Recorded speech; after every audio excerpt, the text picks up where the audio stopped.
kamalen I ɲɛna kala halisa ni saba si kunkontan tɛ maa bɛ n tolen a ka panni na k'i ka fɛn sigi o kun ja.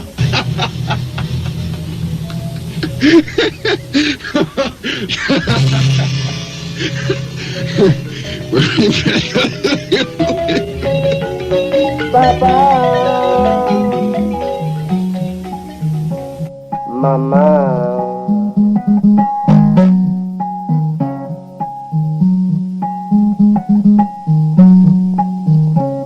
Papa, Maman, Tonton,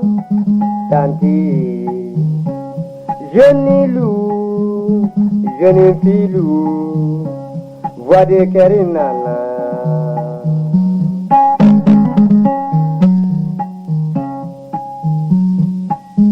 Nous mettons dans la mine naka jamaouleo. Voix de Kerinana.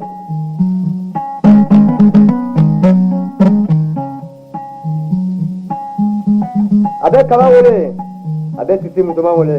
abe sisi cema fana wole.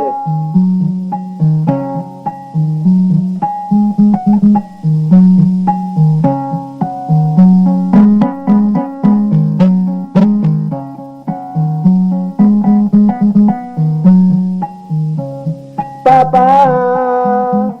Maman, Tonton, Tanti, jeune loup, jeune filou, voix de Kerinana, yeah. Abella Melingala Fanawole Kamilia Kekile, Kanyoso Akilila, Kadugo la Kibaria Ninabo, Akilipila.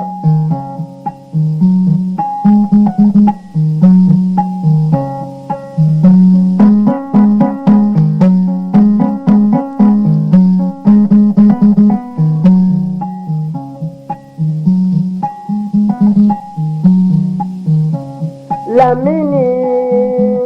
kaba, si c'est moutoma, si c'est diamant.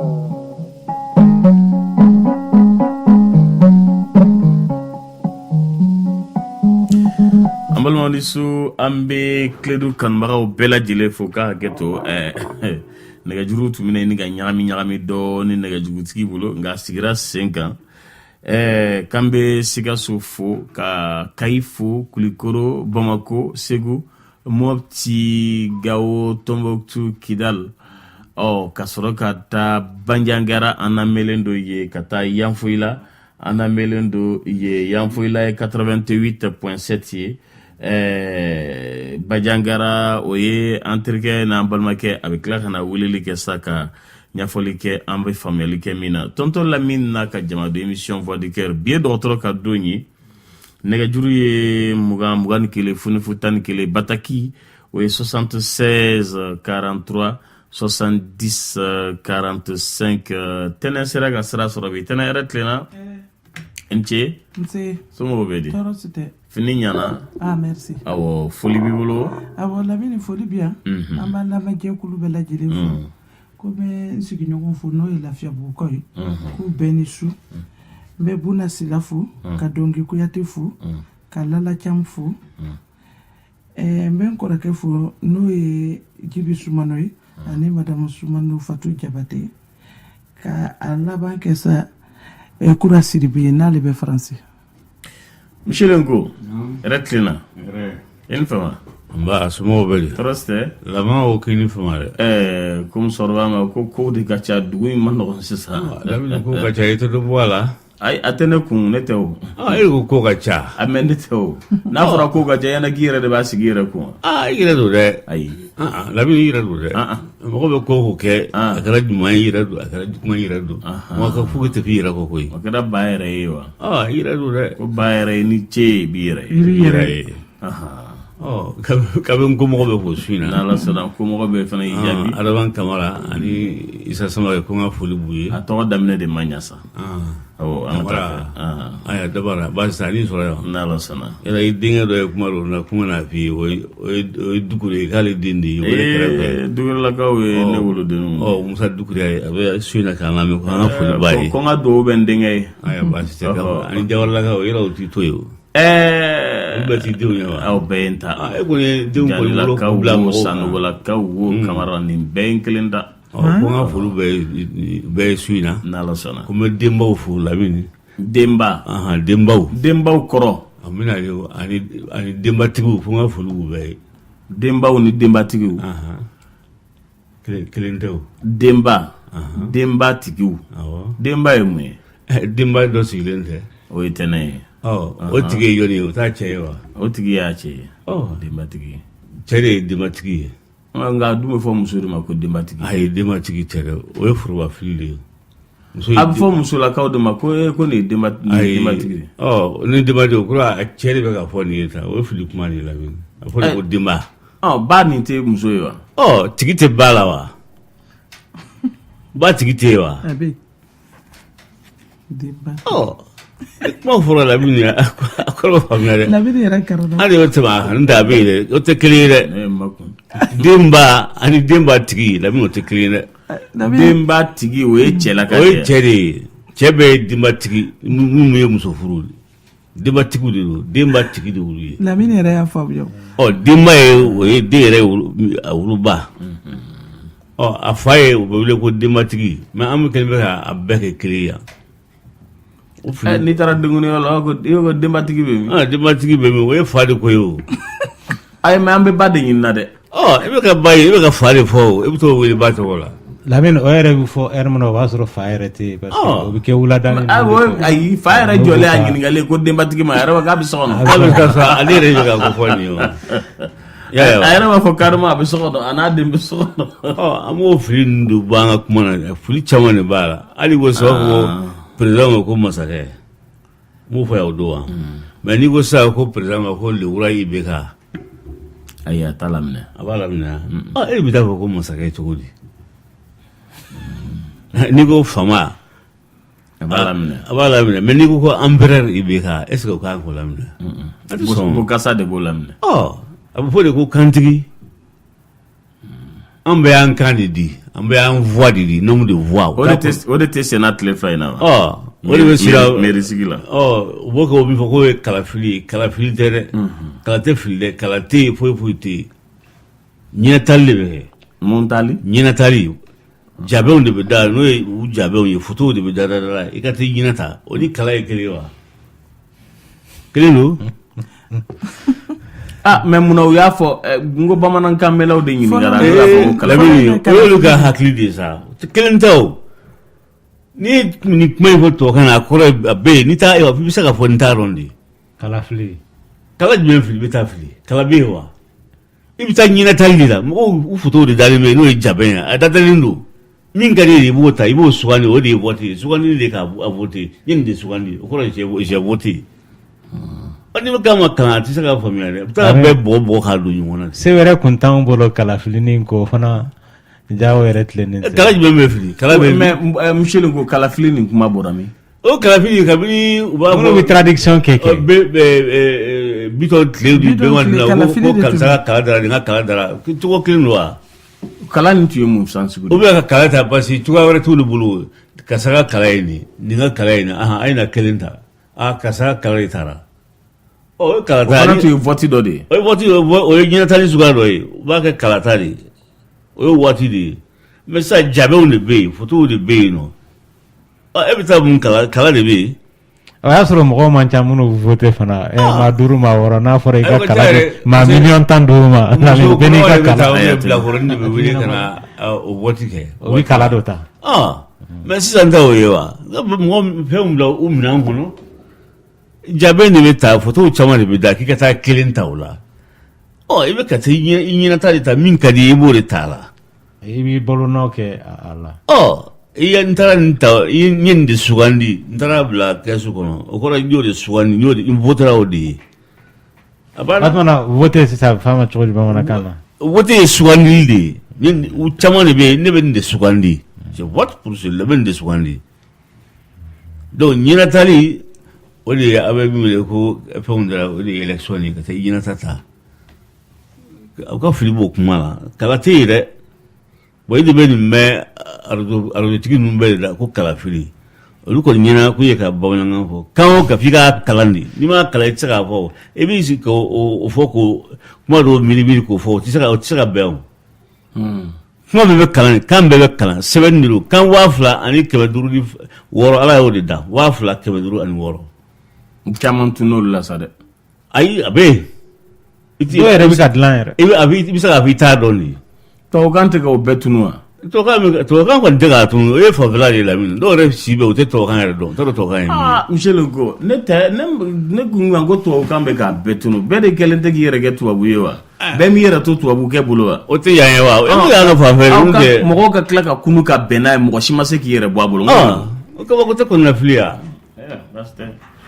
kɔnɔnafili ala k'a ɲɔni ka bɔ an kan a bɛ yen dɛ ka ko bɛ turun na e yɛrɛ ta de bɛ taa sira min fɛ e b'i ka kalan kɛ ka tila pewu n'i y'o kɔni fɛ ni kalanenba yɛrɛ don mais a kɔnɔnafili sira a ta de bɛ taa sira min fɛ Michel ko tɔ kalan in tɛ mɔgɔw kɔnɔnafili la de wa a bɛ dɔ b'i kɔnɔ nɔɔni de i tɛ se ka livre dilan ne ma foyi faamu Lamine i tɛ se ka livre dilan u kɔni fɛ u bɛ livre dilan u bɛ fɛn bɛɛ kɛ mais an fɛ yan si tɛ ka livre dilan e ka kan tɛ o a si tɛ pointi dilan a si tɛ miseli dilan a bɛɛ bɛ t'i disi gosi télé la k'olu bɛ se u tɛ se a bɛɛ kɔnɔnafililen n'i taara min ka denbaya la o ka denbaya o dɛsɛlen b'o o kɔrɔ o den bɛ jama kunna o den bɛ panga puruti la o ko k'a bɛ jama mara k'ale de bɛ se o b'a disi gosi i b'o bila o kow kunna ye o yɛrɛ tɛ nɔɔni fo n'o bila o kunna k'olu dun ye mɔgɔ kalanenba ye a bɛɛ ko olu de ye Sorbonne kɛ olu de yɛlɛla yan fɛ olu de jiginna yan fɛ a si tɛ ka se ka ɲuman kɛ société fɛn fɛn bɛ o y'a bɛɛ datugu u ye usine bɛɛ datugu. a bɛ datugu kɛ n tɛ étude kɛra la ka fɔ ko usine ba minnu bɛ yan sisan o ye usine ba minnu Mali n'est pas un pays pauvre usine ba minnu bɛ Mali la o ye bɛɛ ye quincailleries de quincailleries de ye usine place ta. Le Mali n'est pas un pays pauvre. Quincaillerie ka ca Mali a ka ca dɛ o mana bɔ yen bazin boutique o usines de bɛ yen quincaillerie o ye privé de o ayi e m'a faamu Mali ta don mɔgɔ kalannenw sera ka fɛn fɛn kɛ o ye ka mɔgɔw to ka quincaillerie baden dayɛlɛ ka taa fɔlɔ kɔrɔbɔrɔ boutique de tun ka ca nɛgɛmura kɔni sisan o bɔra yen Mauritanie boutique de ka ca sisan i y'a faamu sisan ani usine bɛ o ye quincaillerie ani bazin usine o de bɛ yen o boutique n'o tɛ mɔgɔ kalannenw ko k'u bɛ s'a fɛn fɛn na u sera ka mun kɛ foyi kodɔn t'a si la foyi te ma se ka fɛn kɛ ala ka hinɛ a la a bɛɛ bɛ t'i jɔ k'i disi gosi diplôme in de bɛ n bolo a bɛɛ bɛ t'i jɔ k'i disi gosi awa kuma kelen pe yɛrɛ mun b'u da kɔnɔ min yɛrɛ kabakoya bɛ ne la ne ma da la hali n'u b'a kɔrɔ dɔn yɛrɛ u b'a fɔ tuma bɛɛ ko je suis intellectuel ni ko i b'o fɔ bamanankan na i bɛna fɔ cogo di sisan fo ne ye Michel ko ɲini Michel ko intellectuel ye mun ye intellectuel ye dɔnnikɛla ye a b'a bɛɛ de bolo a bɛɛ ko je suis mɔgɔ si tɛ homme politicien na min b'a fɔ k'ale tɛ intellectuel a ye nin kɛ a y'a miiri ka nin ko in dilan k'o bɔ a kunna sisan de commande t'e bolo nin yan bon cɛkɔrɔba dɔ de y'a sigi il avait 90 ans chaque fois ka wuli ka taa frigo dayɛlɛ k'a ka besoin ta a bɛ sala ale de y'a sigi ka nin sukoro ɲɔgɔn kan commande dilan a commande dilan ten lui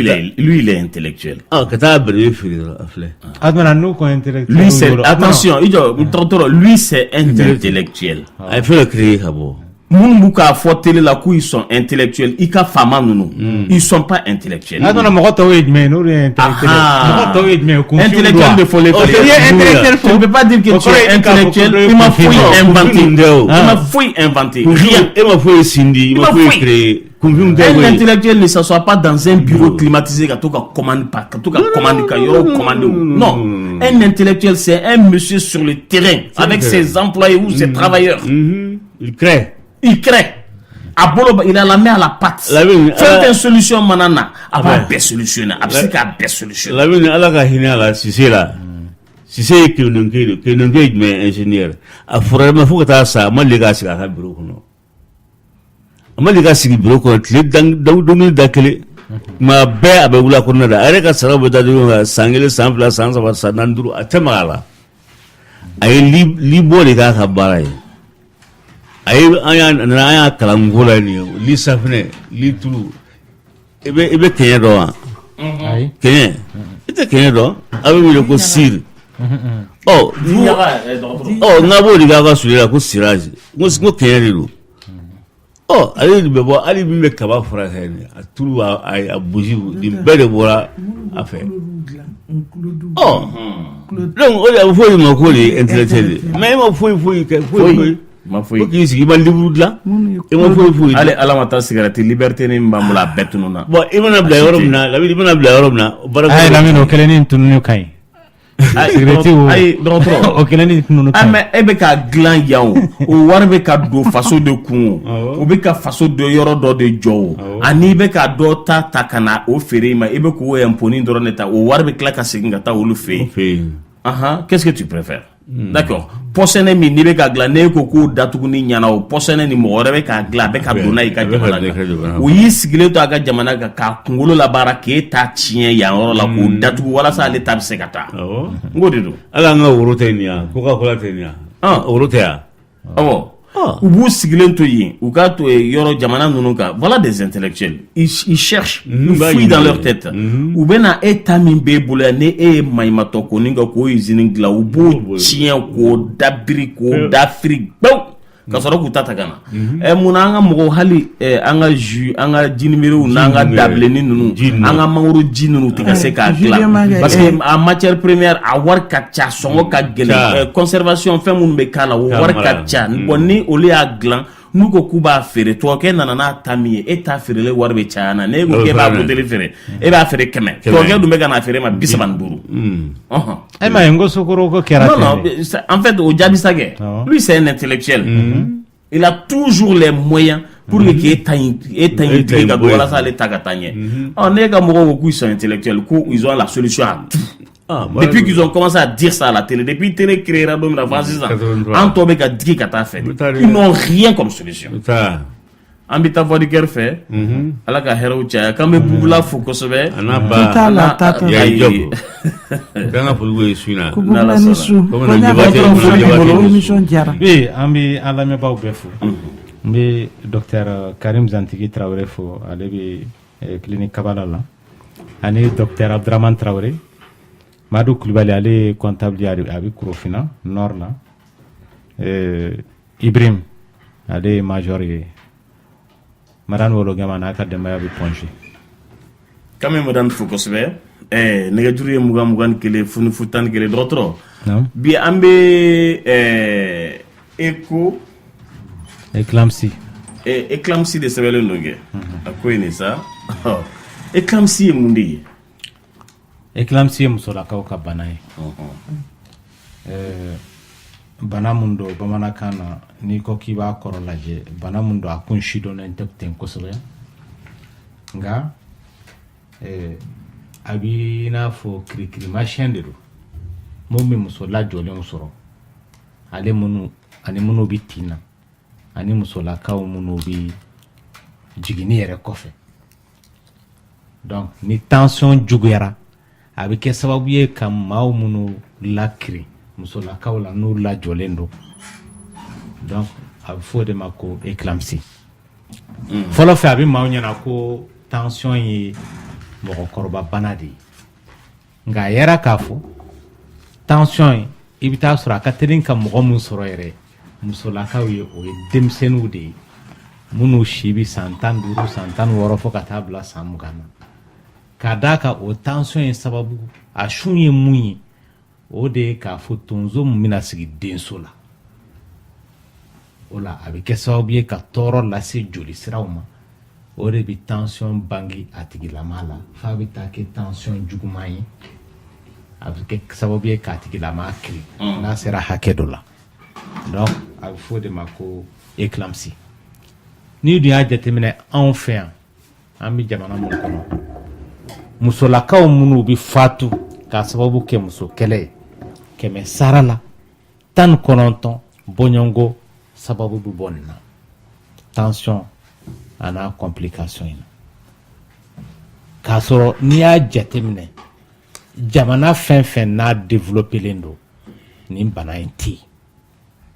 bana in yɛrɛ bɛ mun ko fɔ o kɔrɔ ye ko a bɛ jamana mun na o jamana in bɛ kɔfɛ kojugu n'o tɛ a man kan tɛ ka ye bilen voilà. ayiwa n'ala sɔnna dɔgɔtɔrɔ a kun ye mun de ye a sababu yɛrɛ ye mun ye o ye tension de ye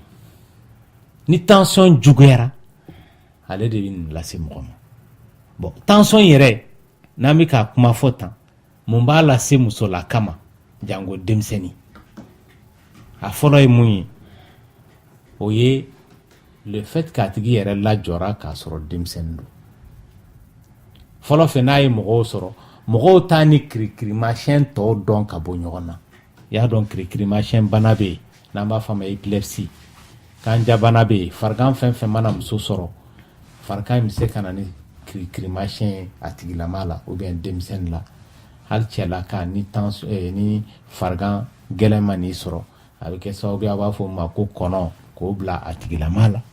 donc a b'a bila denmisɛnnin na cogoya min na musolaka fana o bɛ se k'a sɔrɔ fɔlɔ fɛ mɔgɔw kun kirikirimasiyɛn fasugu bɛɛ mɔgɔw b'a fɔ ma ko kirikirimasiyɛn gansan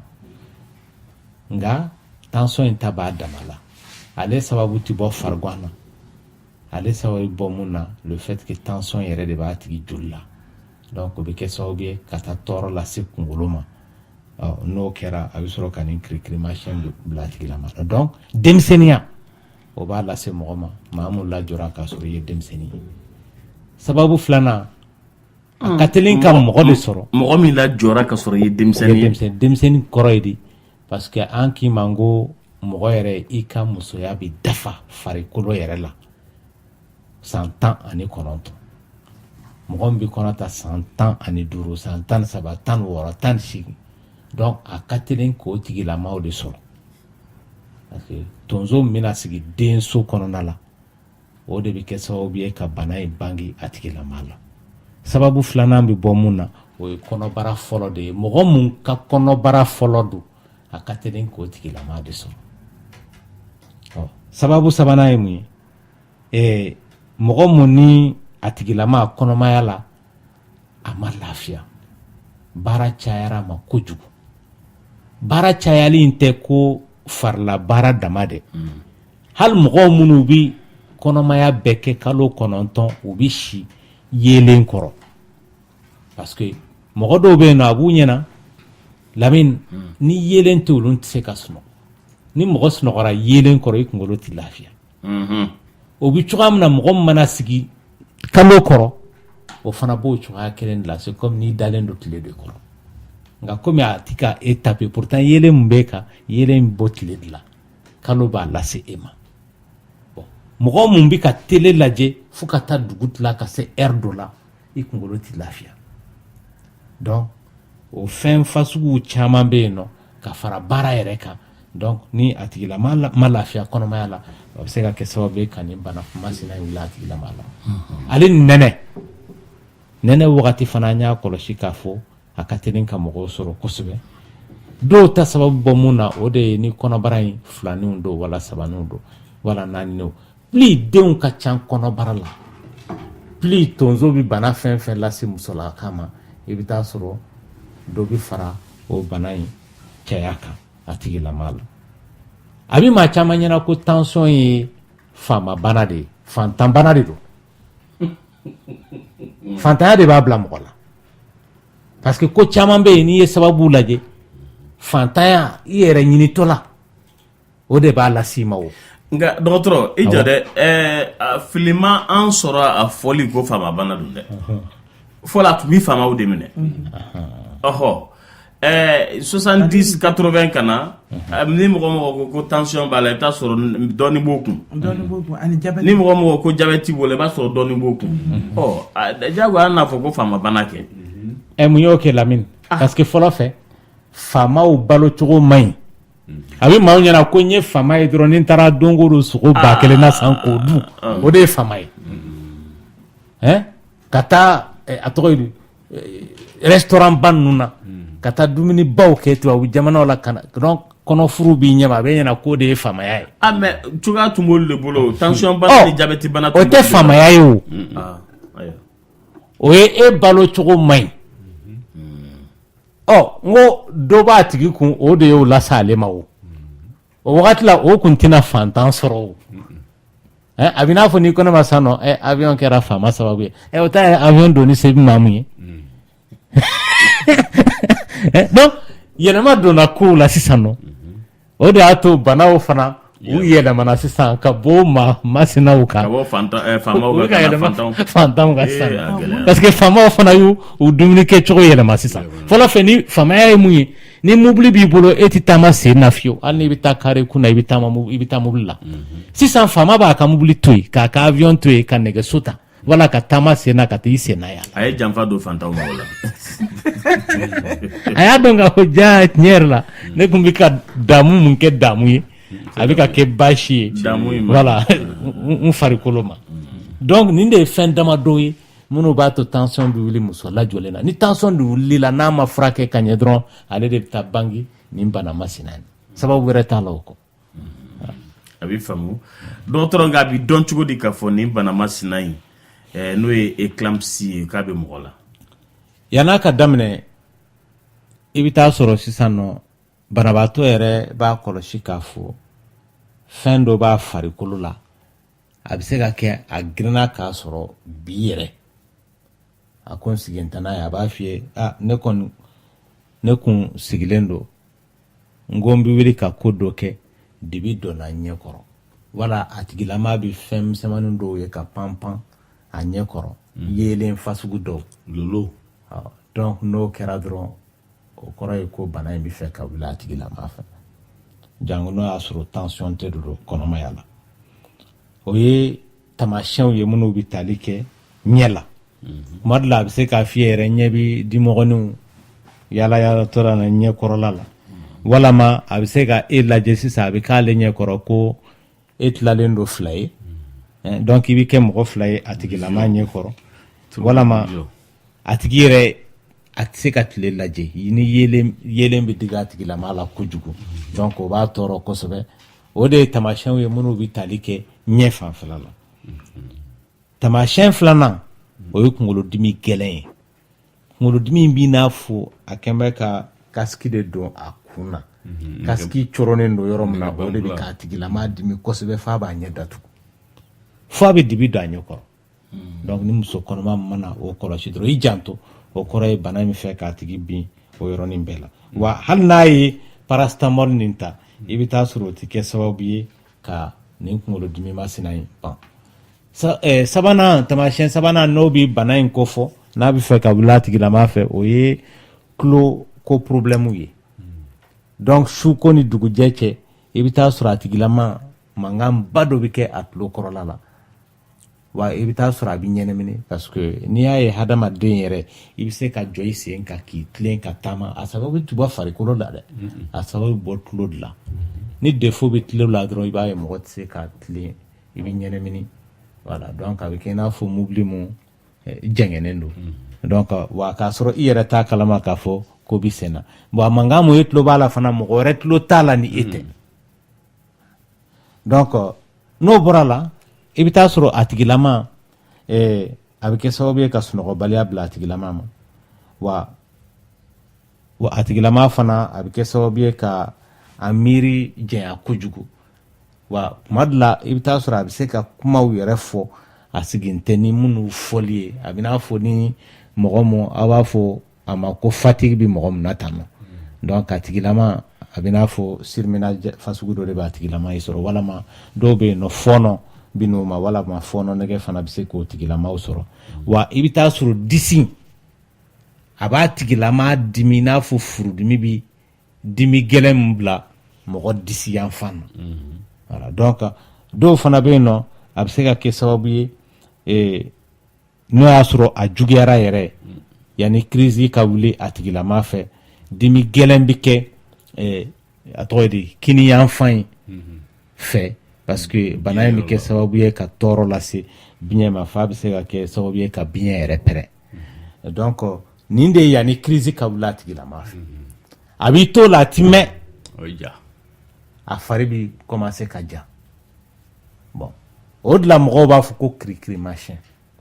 n'a ye musolaka minɛ sisan nɔ i bɛ taa sɔrɔ a tigi b'a tɛgɛw firifiri k'a senw firifiri k'a nɛn lamaga da kɔnɔna la a tigilama bɛ se k'a nɛn kin wa ɲɛ ninnu bi yɛlɛ ka taa sanfɛla la a b'i t'o la fari bɛ lamaga ka lamaga wagati dɔ bɛ se fari fan si tɛ lamaga a bɛ kirin wa o wagati la i bɛ taa sɔrɔ fiɲɛ bɛ tigɛ a tigilama la fo wagati dɔ bɛ na se a bɛ bɔ a yɛrɛ kalama tuma min na o b'a sɔrɔ a bɛ nɛnɛkiliba dɔ kɛ donc ni a tigi ma fatu kɔni donc o la nin bɛ segin ka na a tigilama la o b'a fɔ a ma cogoya min na bamanankan na donc dɔw fana bɛ yen nɔ o kirinen bɛ se ka to ka heure damadɔ kɛ walama ka tile damadɔ kɛ voilà yanni bana in ka se ka taa ni a tigilama ye donc nin de ka taa n'a ye kɔrɔ ye ko a laban ye a tigi bɛ se ka fatu sanga ni wagati bɛɛ donc k'a to bana in bolo donc nin de ye taamasiyɛnw ye ni nin tension bana juguman in b'a bila muso la kama n'an b'a fɔ a ma ko éclampsie. dɔgɔtɔrɔ complication b'a la wa. complication bɛ tali kɛ muso fanfɛla la ani den fanfɛla donc complication dɔw bɛ yen nɔ minnu ye fitininw ye an y'a fɔ ye cogoya min na a tigilama bɛ se k'a nɛn kin bon o kɔni y'a la dɔgɔmanin de ye n'o tɛ a bɛ se ka kɛ sababu ye a tigilama yɛrɛ fiɲɛ bɛ tigɛ a la o bɛ se ka kɛ a sababu ye maa dɔw bɛ yen nɔ a bɛ se ka kirisi in kɛ ko caman kɛ a bɛ se k'a kɛ fo siɲɛ 10 miniti 10 bɔɲɔgɔnko la donc wagati dɔ bɛ se a tigilama bɛ kirin n'a kirinna fana o fana bɛ se ka kɛ a sababu ye wa sugunɛ bana fana a b'a lase a b'a fɔ mun ma ko rɛn parce que tension bɛ kɛ sababu ye nin fasugu ka a tigi bali ka sugunɛ kɛ donc sugunɛ bɛ dilan ni appareil mun ye n'o ye kɔkuru ye a bɛ kɛ sababu ye k'o tiɲɛ ka insuffisance rénale bila a tigilama la dɔw yɛrɛ bɛ yen nɔ hali n'a tigi kɛnɛyara ka bɔ a la a tigilama bɛ se ka kɛ fatɔ ye bon maa dɔw bɛ yen nɔ a bɛ se ka kɛ sababu ye ka ɲɛfi ka fiɲɛ bila u la u tɛ yeli kɛ bilen parce que mɔgɔ dɔw fana bɛ yen nɔ a bɛ se ka kɛ sababu ye fɛn min ye den ta fanfɛla ye den bɛ se ka fatu a tigilama kɔnɔ walama hali n'a y'a sɔrɔ a tigi wolola den na a bɛ se ka jigin den na k'a sɔrɔ a jigin kuma ma se walama i bɛ taa sɔrɔ den fana a poids ma se donc o bɛɛ bɛ kɛ sababu ye den bɛ se ka fɛgɛya donc hali n'a jiginna la a bɛ se ka fatu jiginni kɔfɛ k'a d'a kan denmisɛnnin tɔw bɛ mun supporter o tigilama tɛ se ka a supporter voilà. a bɛ faamu a bɛ furakɛ wa dɔgɔtɔrɔ. furakɛli taabolo ka ca an yɛrɛ tɛ fɛ a ka se nin yɔrɔ in ye parce que n'i y'a ye nin ye mɔgɔ sɔrɔ dɔrɔn o kɔrɔ ye ko tension b'i la i m'a furakɛ n'i b'a furakɛ ka ɲɛ a ka ca ala fɛ an ma mɔgɔ ye ko mɔgɔ min bɛ ka peseli k'a ɲɛma a tigi bɛ a ka tension furaw t'a ɲɛma ko nin bana masina in k'a sɔrɔ o kɔrɔ ye dɔrɔn i tɛ k'i ka furaw kɛliw kɛ walama dɔgɔtɔrɔ bɛ ka conseil mun d'i ma kɔnɔmaya senfɛ i tɛ k'o suit donc o de taara bangeni na parce que a bɛ banabaatɔ caman ɲɛna ko ni tension bɛ n na e kɛ ne ye tension fura ta tension in jiginna ka ban dɔrɔn n kan k'a jɔ ayi a man ka kɔtigɛ fo dɔgɔtɔrɔ de k'a f'i ye i k'a jɔ bon ni nin dun mana mɔgɔ sɔrɔ ka ban hadamaden kunkolo sɛmɛ ni fɛn fɛn tiɲɛna a la o tɛ dilan bilen o de y'a to dɔgɔtɔrɔ bɛ siran crise ye kojugu a kɛra denmisɛnnin crise ye a kɛra baliki crise ye chaque fois ni crise kɛra a bɛ dɔ de bila i kunkolo la o tɛ se ka récupérer bilen o fiɲɛ tɛ se ka ni éclampsie ni donc a tigi mana bin ka kirikirimasiyɛn mana mɔgɔ bin n'a wulila i bɛ taa sɔrɔ fɛn dɔ tiɲɛna a la a bɛ fɛn dɔ de tiɲɛ donc c'est pourquoi ni crise ye mɔgɔ sɔrɔ komi a sababu ye kɔnɔmaya de ye solution mun b'a la o de ye ka kɔnɔbara in jɔ o yɔrɔnin bɛɛ la a jɔli ye mun ye dɔgɔtɔrɔ bɛ se k'i fura dɔw k'i la pour que crise in ka tɛmɛ donc mais il faut que a tigi ka jigin yanni heure 12 bɔɲɔgɔnko la n'o y'a sɔrɔ kɔnɔbara sera soit a tigi bɛ jigin dɔgɔtɔrɔ bɛ furaw k'a la a ka jigin n'a bɛ se ka jigin ou bien dɔgɔtɔrɔ k'a tigilama opérer o yɔrɔnin bɛɛ la o y'a ye ni kɔnɔbara sera hali ni kɔnɔbara mun ma se dɔgɔtɔrɔ y'a ye crise bɛ ka tugu ɲɔgɔn kɔ wagati dɔ bɛ kɛ dɔgɔtɔrɔ yɛrɛ mago tɛ kɔnɔbara in na bilen a mago bɛ a tigi nin kun dilan il faut que kɔnɔbara in ka bɔ yen pour que ka se k'a tigilama sauver voilà. ladilikan b'i bolo k'a di an balimaw ma. ladilikan mun bɛ n bolo k'a di o de ye k'a fɔ ne ko n ko nin bana in sababu tɛ dɔwɛrɛ ye tension kɔ a ka ca ala fɛ ni musolaka mun ni i lajɔlen don hali ni bana foyi t'i la i kan ka peseli k'a k'a lajɛ n'o y'a sɔrɔ bana masina b'i la jango tension parce que tension de bɛ taa bange nin bana fasugu la tension fana ni dɔgɔtɔrɔ y'a y'i la n'i bɛ ka fura ta abada lezi nin bana in t'i sɔrɔ nin bana in bɛ fɛn mun kofɔ o de ye k'a fɔ ladilikan minnu bɛ ka d'i ma ani ni furakɛli taabolo minnu fɔra i ye kɔnɔma la e tɛ ka o sabati donc n'o kɛra dɔrɔn a bɛ taa bange nin bana in de la n'o tɛ Lamini ne ma mɔgɔ si ye kabini n kɛra dɔgɔtɔrɔ ye fo sisan ko mɔgɔ min bɛ ka peseli kɛ ko tension b'i la ko i bɛ ka i ka furaw ta peseli yɛrɛ senfɛ ko nin bana in k'i sɔrɔ mɔgɔ fɛn fɛn n'a b'u sɔrɔ i bɛ taa sɔrɔ a tigilama tɛ k'a ka furaw ta walama a tɛ ka peseli kɛ walama ladilikan mun dɔgɔtɔrɔ y'a f'a ye a tɛ k'o sabati n hakili bɛ banabaatɔ dɔ la mun Lamini furakɛli kun kɛra tension kun b'a la tension juguman a ma se nin yɔrɔ ye mais a kun bɛ k'a ka furaw ta a tacogo ɲuman na nin bana in m'a sɔrɔ fiyewu fo a tigi bɛna jigin wagati mun na a taara jigin a yɛrɛ ma so ale hakili la ko kɔnɔmaya kɔni ni n jiginna ka ban o y'a bannen ye Lamini dɔnni tɛ kalon ye koyi n'i ko dɔnni ye kalon ye dɔrɔn i ko ala ko ye kalon ye parce que ala de y'a kɛ mais jiginni kɔfɛ tile 10 o kɔfɛ nin bana in sɔrɔla k'a bin donc wagati min na a kirina de o sɔrɔla k'a ci n ye somɔgɔw ɲininka o ko non k'u na hakili la ko nin non hali jiginnen kɔfɛ a bɛ se k'i bin parce que mɔgɔ jiginnen kɔfɛ tonso tɔ bɛ se ka to yen tant que o ma labɔ nin b'a tigi la maa sɔrɔ a faamuna dɔgɔtɔrɔ an b'i fo o wale in kɔni bɛɛ lajɛlen na ni a bana kɔni nin bɛ mɔgɔ la siran ko musolakaw bɛɛ ka t'u ka peseli kɛ i mana garisigɛ ka sɔmi i yɛrɛ ma dɔrɔn dɔgɔkun o la dɔrɔn i ka taa i ka kow ɲɛɲinini daminɛ bɛɛ de bɛ ka yaala sisan mɔgɔ si man kɛnɛ an ka dumuni kɛcogow man ɲi o de fɔra sisan an bɛ fɛn fɛn kan man ɲi an bɛ ka fiɲɛ min sama fiɲɛ in tiɲɛna dumuni minnu bɛ ka d'a ma a engrais de ka ca ni a naturel ye bɔfɛn tiɲɛna n'anw man di tuguni fɛn minnu bɛ kɛ n'anw fana ye ni ka sɔrɔ tomati ni fɛnw tɛ dɛ hali a fɛn ma papiye kɔnɔ fɛn n'a fɛn ninnu janto kan ka kɛ nin bɛɛ la jama mana caya ɲuman tɛ ye ko la tuguni bɛɛ de b'i sen ka mɔgɔ si man kɛnɛ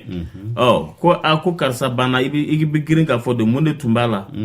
mun bana tun b'a la bɛɛ so cilen de don mɔgɔ si t'a kalama bɛɛ de bɛ yaala la i yɛrɛ ma dumuni kɛcogo man ɲi fiɲɛ min bɛ sama o man ɲi an yɛrɛ dubakun ka problème ka ca bɛɛ de stresselen don mɔgɔ si t'i yɛrɛ bolo tuguni ala ka banaw nɔgɔya ka bɛɛ hakilina ko ni kungo ko ka bɛɛ lajɛlen nɔgɔya nɛgɛjuru ye 21 ni 1 fonifo 10 ani 1 an bɛ taa n'a ye directement yɛrɛ tilenna allo Lamini oui an tulo b'i la mɔgɔ tɔɔrɔ si tɛ nba oui lengo sɔrɔ kana muso lengo sɔrɔ ko muso lengo m'a faamu ale ka mun f'i ye bayatigi denbayatigi denbayatigi o ye muso denfa de ko ye ayi ne yɛrɛ tun bɛna ɲininka denbatigi ni denbayatigi n tun bɛna ɲininka o yɛrɛ la mais comme dɔgɔtɔrɔ tun bɛ kuma la muso lengo ko o denba ye denba de ye denbayatigi denba ye denba ye natigi denbatigi o ye denfa de ye e m'a ye o fɔ ko dutigi ko karisa kɛra dutigi ye awɔ o ni dutigi o tɛ kelen ye denbayatigi tɛ kelen ye i bɛ kɛ denbayatigi ye k'a sɔrɔ nɛgɛ dutigi ye ou bien dutigi ye mun de ye o la dutigi ye i ka mɔkɛ mɔkɛ sisan ou bien tuloma sama m'a faamu dɛ dutigi ye mɔkɛ ou bien tuloma sama de ye voilà mais denbayatigi ye sisan ne fa ye e ye mais muso bɛ ne bolo denw bɛ ne bolo a fɔ o tɛ gatigi ye gatigi de fɔtɔ don dɔrɔn o gatigi de ye dutigi ye a ma ɲagami e bolo dɔɔni a ma ɲagami ne bolo dɛ dutigi min bɛ bɛɛ kunna dutigi denkɛ fɔlɔ bɛ yen denkɛ filanan bɛ yen denkɛ sabanan bɛ yen muso ni denw bɛ nin bɛɛ bolo olu tigi o ye u wolofa de ye ale bɛ so kɔnɔ denkɛ fɔlɔ ni denkɛ filanan ni denkɛ sabanan olu ye gatigiw de ye dutigi tɛ ami sala mu bi dinga folo de dinga folo dinga filanan den kun so bulu awa muso ni denw olu fa de du bɛrɛ lajɛlen tigɛ o de ye gwati i n'a fɔ gwatigi ni ko gwatigi ayi denw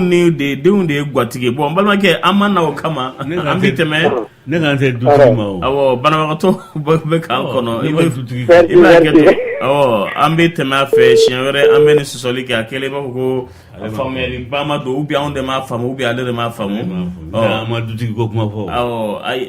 non ale nana farankan de kɛ k'a b'i dɛmɛ nka kuma kura min bɔra a ko kɔnɔ sisan ne m'a faamu yɛrɛ tilenna an bɛ bana kɛnɛ de kan baba kuma b'i bolo Tiɲɛna dɛgiteri ye kuma fɔ ne yɛrɛ lajɔlen don ne hakilina bɛɛ bɛnna a ma sisan dɔgɔtɔrɔ ye kuma min fɔ i n'a fɔ ko muso kɔnɔma ka ɲɛnamini a n'a ka kunkolodimi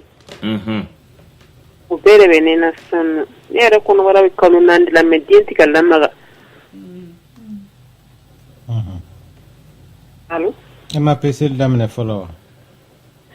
ayi ma daminɛ fɔlɔ i bɛ taa dɔgɔtɔrɔso la i ka lajɛ y'a faamuya ala k'aw bolo mɛn a ka baara la kan'o ni sigila fɛn dɛ taa sini sɔgɔmada fɛ 7h30 k'i sɔrɔ dɔgɔtɔrɔso kɔnɔ ye n'ala sɔnna ma ka n'i sigi n'a ye dɛ y'a mɛn awɔ ɲani ala ka nɔgɔya k'i ye amina rabi nɛgɛjuru ye 21 foni 11 yɛrɛ tilenna allo oui n balimakɛ kuma b'i bolo ma ni ce ayiwa i ka nɛgɛjuru ma ɲi dɛ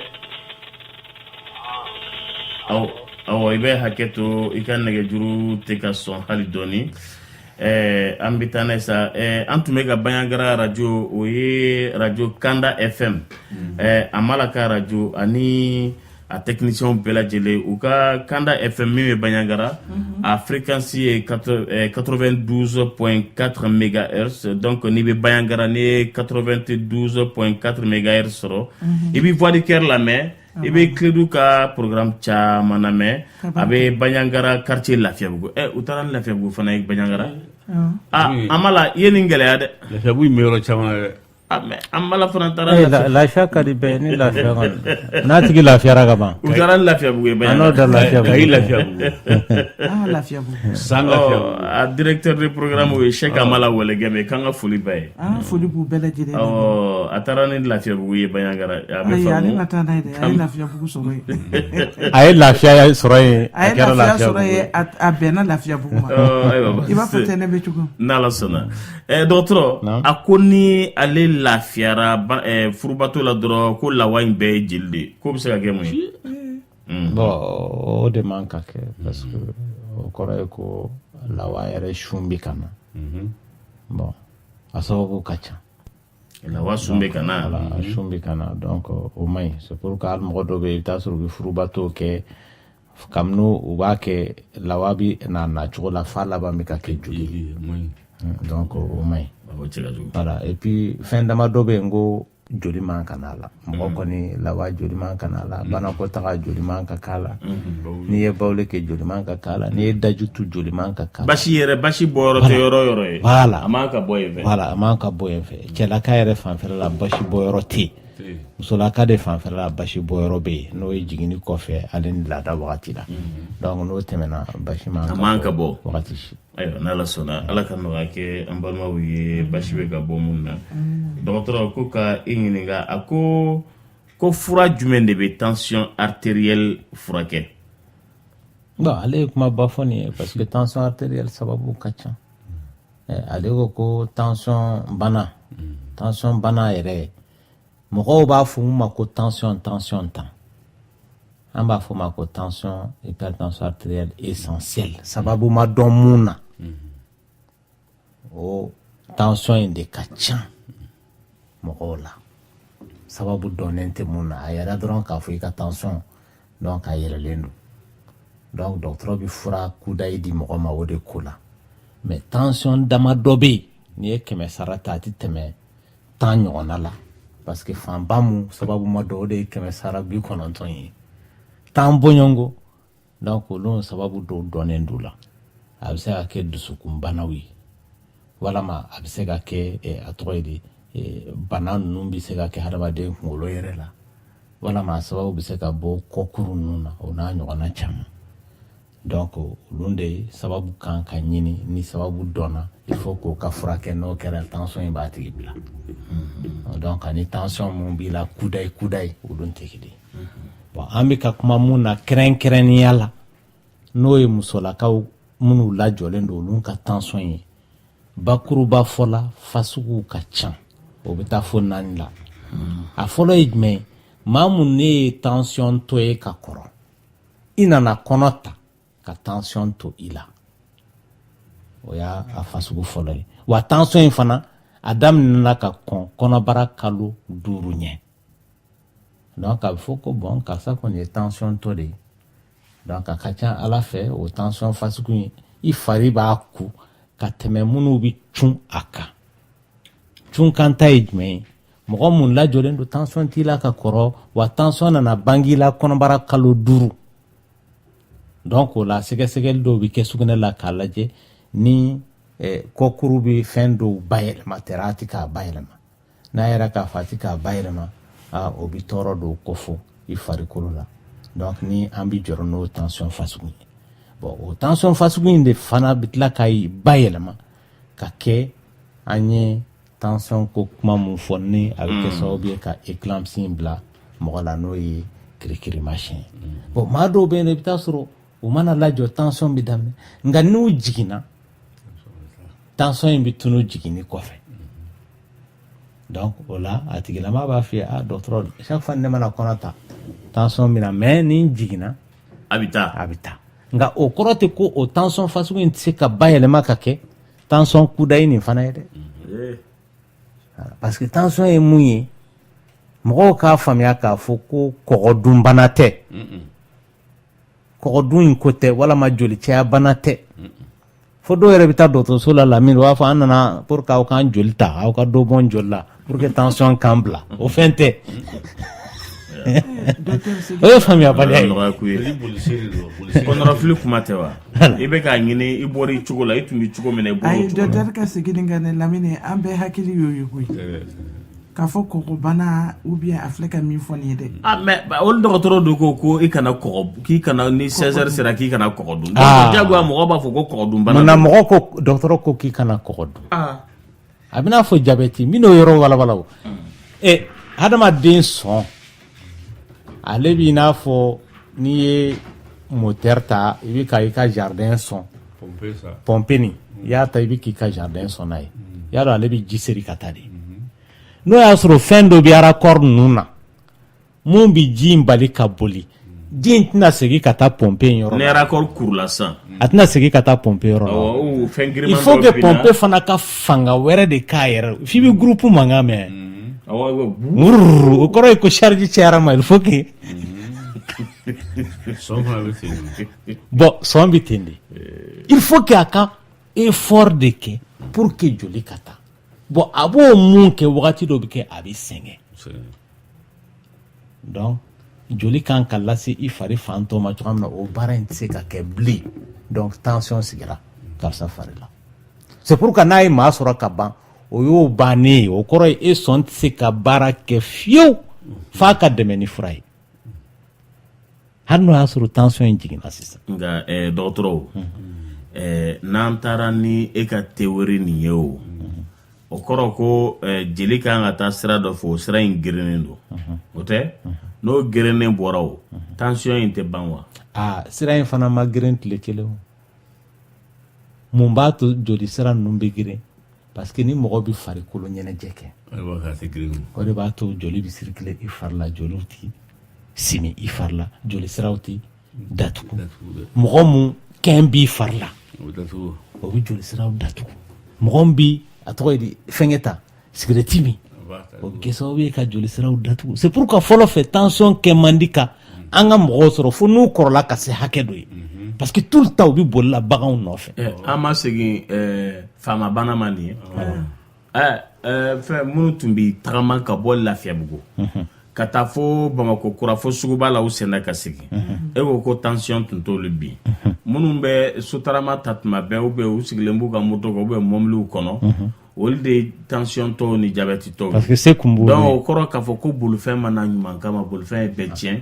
nka i ka kuma o ye kuma kelen ye nka bi e ko gɛrɛsi mana caya ko jeli tɛ circuler i m'a fɔ ten nka tension yɛrɛ bɛ kolomamisɛnnin min na bi a t'o kolo kunbaba fana na dɔgɔtɔrɔ o fana kɔrɔ y'a sugu hali jumɛn kɛn t'ulu la mɔgɔ jalen kɔkɔkɔkɔkɔ hali sogo i b'a ɲini t'a y'a fari la Lamine. bolo o ka tension kun ye mun ye n jalen don ani kungo bɛ na olu tɛ kelen dɛ a bɛ n'a fɔ i bɛ ka jabɛti ko kuma mun fɔ donc jabɛti fana bɛ ten mɔgɔw b'a fɔ ko sukoro dunbana sukoro dunbana tɛ o hadamaden mana sukoro dun k'a bɛ yɛlɛma fɛn dɔ de fɛ i y'a dɔn tension in ta ye biɲɛ de ye tension ta ye sɔn de ye bon jabɛti fana minɛn dɔ de bɛ mɔgɔ la n'an b'a fɔ a ma ko sama nɛnɛ n'a ka di tɛnɛ ye kosɛbɛ wagati min na a bɛ ekɔlidenya la o tun ka di bɛɛ buru durula sama nana sabala ale tilalen don ala fɛ i ko gâteau bɛ cogoya min na n'i taara o san ka da i bɛ taa sɔrɔ i terikɛw jɔlen bɛ ko a bɛ mɔgɔ 7 bɔ n'i yɛlɛma n'i y'olu ye limaniya bɛ tilen a bɛ ko nsɔn i bɛ dajiba to a la putututu ko hali n'i y'o bɛɛ kɛ i b'a sɔn o tɛ ban a la abada donc sama nɛnɛ de bɛ fɛn dɔ de dilan n'an b'a fɔ a ma ko insuline o de bɛ kɛ ka sababu ye ka sukaro yɛlɛma mɔgɔ fari la n'o ko dɛsɛ ye maa mun sɔrɔ c'est comme sukaro bɛ e joli la appareil tɛ yen ka joli nettoyer bilen n'o kɛra sukaro b'a donc sukaro bana b'a tigi minɛ aw b'a fɔ ma ko donc diabète b'a tigi lama minɛ donc maaw bɛ yen minnu ala y'u da u bɛ wolo o de y'a to tiɲɛ bana tension bɛ sɔrɔ tiɲɛ fɛ diabète bɛ sɔrɔ tiɲɛ fɛ e ka appareil ni ne ta tɛ kelen ye an tɛ maa fasugu kelen ne bɛ se ka san 20 kɛ n bɛ se ka san 50 kɛ n bɛ ka kɔgɔ dun i bɛ taa sɔrɔ a tɛna tɔɔrɔ lase ne ma e bɛ san 10 k'a dun na a bɛ tɔɔrɔ lase ma parce que ne ka appareil ka ɲi ka tɛmɛ e ta kan diabète fana ta bɛ ten donc n'a sera o mɔgɔw bɛ yen nɔ i bɛ taa sɔrɔ u wolola sama nɛnɛ yɛrɛ man ɲi ka n'u wolo don o de y'a to fɔlɔ fɛ ni diabète tun ye mɔgɔ sɔrɔ yanni insuline ka dilan dɔgɔtɔrɔw fɛ ni diabète ye maa sɔrɔ dɔrɔn i bɛ sa de jango diabète mun ye parce que fasugu 2 don mun ye insuline ko dɛsɛ n'o kɔni bi maa mun na dɔ jigi yɛrɛ tɛ da o kan o kɔrɔ ye vraiment an ka farafin furakɛlaw ma fura sɔrɔ o la de o tun ma fura sɔrɔ o la siga foyi t'a la a tigi bɛ fatu donc kabini insuline sɔrɔ la donc o tigilama ni hadamaden tɔw bɛɛ kɛra kelen ye sisan donc bon denmisɛnninw ta i bɛ hakɛ to monsieur Lenko denmisɛnninw ta n'o ye muso kɔnɔmaw ka tension ye o bɛ bɔ sira jumɛn fɛ parce que tonso min bɛna sigi denso kɔnɔ ka denso joli sira ninnu geren dɛ o fana de bɛ kɛ sababu ye k'o tension fasugu bange muso lajɔlen na c'est pourquoi pour que k'o kɛlɛ f'i ka kɔnɔbara in bɔ yen wa hali n'o y'a sɔrɔ a tigi jiginna tonso in tɔ bɛ yen hali bi u bɛ continuer k'a ka baara nin kɛ a bɛ wolonugu jouer n'a ka baara la donc o bɛ kɛ sababu ye ka tension lase a tigilama ma n'o ye tension kirikirilama siɲɛnama ye. oui monsieur Lenko k'i bɛ dɔ fara a kan. n bɛ fɛ ka min fɔ tension ko in na o ye joli bolisen ka teli de yanni sɔn b'a seri a bɛ taa a tɛ s'a seyɔrɔ la a y'a sɔrɔ ale kan ka segin ka na yɔrɔ o y'a sɔrɔ o fara donc dɔw fara ale ka baara kan donc o de bɛ na ni ale dɛsɛ ye wa joli bolisen de ka teli komi n'i ye worobinɛ dayɛlɛ i b'o la cogo min na dɛ. faamuna voilà n'ala sɔnna. Lamine a kɔni bɛ ne hakili jigin dɔrɔn n'i mana kurun ye ji bɛ ka don kurun wo fɛ i b'a kɛ to yɛrɛ tilenna. awa ani ce na. ne b'a fɛ ka docteur ɲininka. a tulo b'i la. ne ka jour nana le 19. ne b'a fɛ k'a dɔn don min kan ka bɛn n ka don sɔrɔ don ma. e ka cycle ye tile 28 de ou bien 26 ou bien 32. 26. 26 jours. bon o la n'i bɛ fɛ ka lajɔ i ka teli ka lajɔ laada tile 11 12 13 mais o kɔrɔ tɛ k'i tɛ se ka lajɔ don tɔw la dɛ. ala ka den nɔgɔya ye nɛgɛjuru ye 21 foni fu 11 yɛrɛ tilenna. allo. n balimakɛ i na kan i ma nɔgɔn dɛ kuma b'i bolo. somɔgɔw bɛ di. tɔɔrɔ si tɛ. n tun b'a fɛ ka docteur ɲininka. Voilà, kunu problème dɔ de sɔrɔ n kɔ la. Voilà, n kɛtɔ ka doni ta. Allo? Awɔ, an bɛ k'i laminɛ, awɔ. Voilà, n kɛtɔ ka doni ta doni girima n kelen quoi, n ko n bɛ ɲɔgɔn kɔrɔ. N kɔ ye mankan bɔ. Bon, kabini o kɛla n tɛ se ka jɔ ka n tilen quoi. Bon, ni ye n sigi k'a mɛn a bɛ jigin na mais ni n wulila ka n jɔ ni n mɛnna n jɔlen dɔrɔn a bɛ jigin na fo n ka n sigi dɔɔnin quoi. Voilà, i b'a sɔrɔ hali ni n bɛ tagama na n kɔ kurulen de don n bɛ ka tagama mais ni n ko n b'a tilen cogo o cogo vraiment fɔ côté kelen droite yan fan fɛ o de bɛ ka jigin na quoi. Bon, dɔw ko ne ma ko kɔkolo de déplacé la dɔw ko ne ma ko non ko fasa de bon n bɛ fɛ ka docteur hakilina ta dɔn o la quoi. Hakilila ne tɛ se ka fɛn fɔ nin kan n'i ma lajɛ. Lajɛli de sen fɛ a bɛ dɔn k'a fɔ n'o y'a sɔrɔ ko kolo de déplacera tuma dɔ la fo arajo de bɛ kɛ kɔ yɛrɛ la k'a lajɛ n'o y'a sɔrɔ ko kolo de t'a cogo la bilen i y'a faamuya. Voilà. Karamɔgɔkɛ i ka n'i sigi ni nin ye dɛ i tɛ taa arajo kɛ. Awɔ sini a tun bɛ n kɔnɔ yɛrɛ ka taa dɔgɔtɔrɔso la. A b'i kɔnɔ tɛ dɛ a décidé sini bɛɛ ka taa i ka taa kɔ lajɛ kɔ ma nɔgɔn dɛ. Kɔni ma nɔgɔn a bɛ ka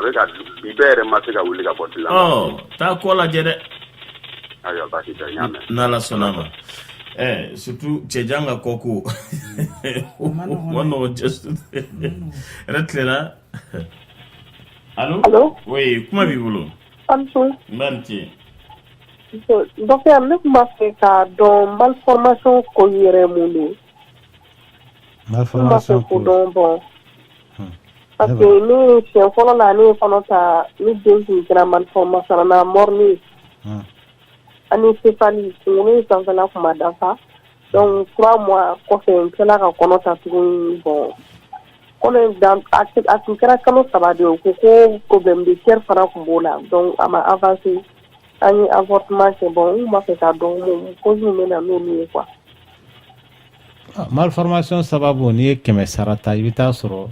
75 tɛ dɔwɛrɛ ye fan mun tɔɔrɔla fan ɲuman de tɛ dɔgɔtɔrɔ tɛ se k'o kɛlɛ o parce que Lamine i bɛ taa sɔrɔ cɛ fan ni muso fan bɛ taa ɲɔgɔn sɛgɛrɛ hasard la n'a taara bɛn fan ma mun tɛ ɲuman ye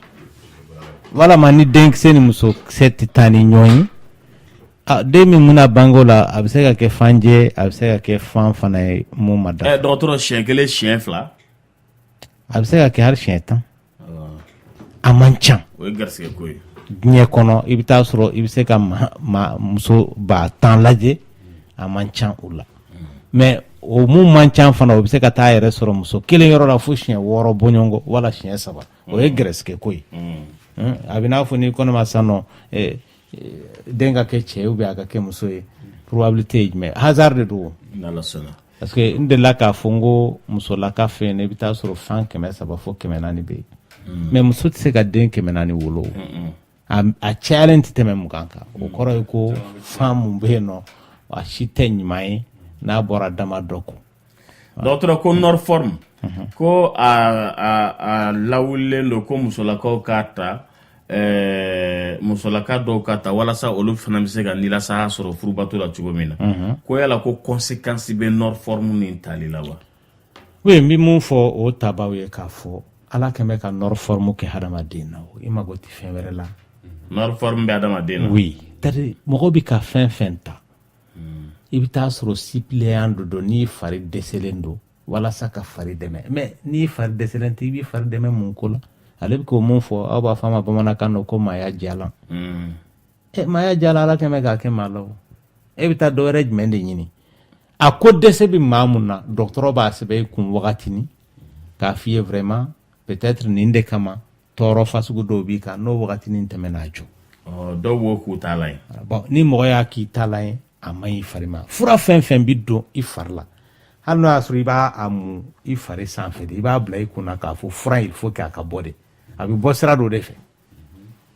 ni a dun cayara ma o bɔ sira in ma a bɛ tɔɔrɔ lase o de y'a to yɛrɛ n to ka ca anw fɛ yan nɔ aw b'a fɔ a ma cogoya min na n'o yɛrɛ bana ye parce que bɛɛ de bɛ fura i bɛ fura kirikara façon bɛɛ min n'i mana fura min n'a ma bɔ rɛn fɛ a bɛ bɔ biɲɛ fɛ walama a bɛ bɔ golo fɛ walama a bɛ bɔ ɲɛ fɛ walama a bɛ bɔ fiɲɛ fugofugo fɛ en tout cas il faut k'a ka bɔ i farikolo la dɔgɔtɔrɔ munna fura in bɛ bɔ farikolo la a dun donna de k'a ka taa furakɛli kɛ ayi a tɛna to yen n'a ye furakɛli kɛ farikolo bɛ fitinin de t'a kɔnɔ a tɔ a b'a lafili ni mɔgɔ ye dumuni mun kɛ o n ko dumuni ta farikolo bɛ dɔɔnin ta i fari bɛ dɔɔnin ta k'a tɔ lafili o ye ɲaman de ye voilà hakili jigin cɛkɔrɔba ka kuma la ne kɛlen ka furakisɛ sɛbɛn k'a d'a den tulodimitɔ ma ko fura in bɛ se ka mago ɲɛ tulo la wa fɛn min bɛ kunu da fɛ n k'a ma a bɛ dumuni min don da fɛ n'o kɔni sera ka tulo balo fura in fana na se ka tulo balo mais cɛkɔrɔba jo don dɛ parce que a bɛɛ bɛ taa sira kelen de a jo don dɛ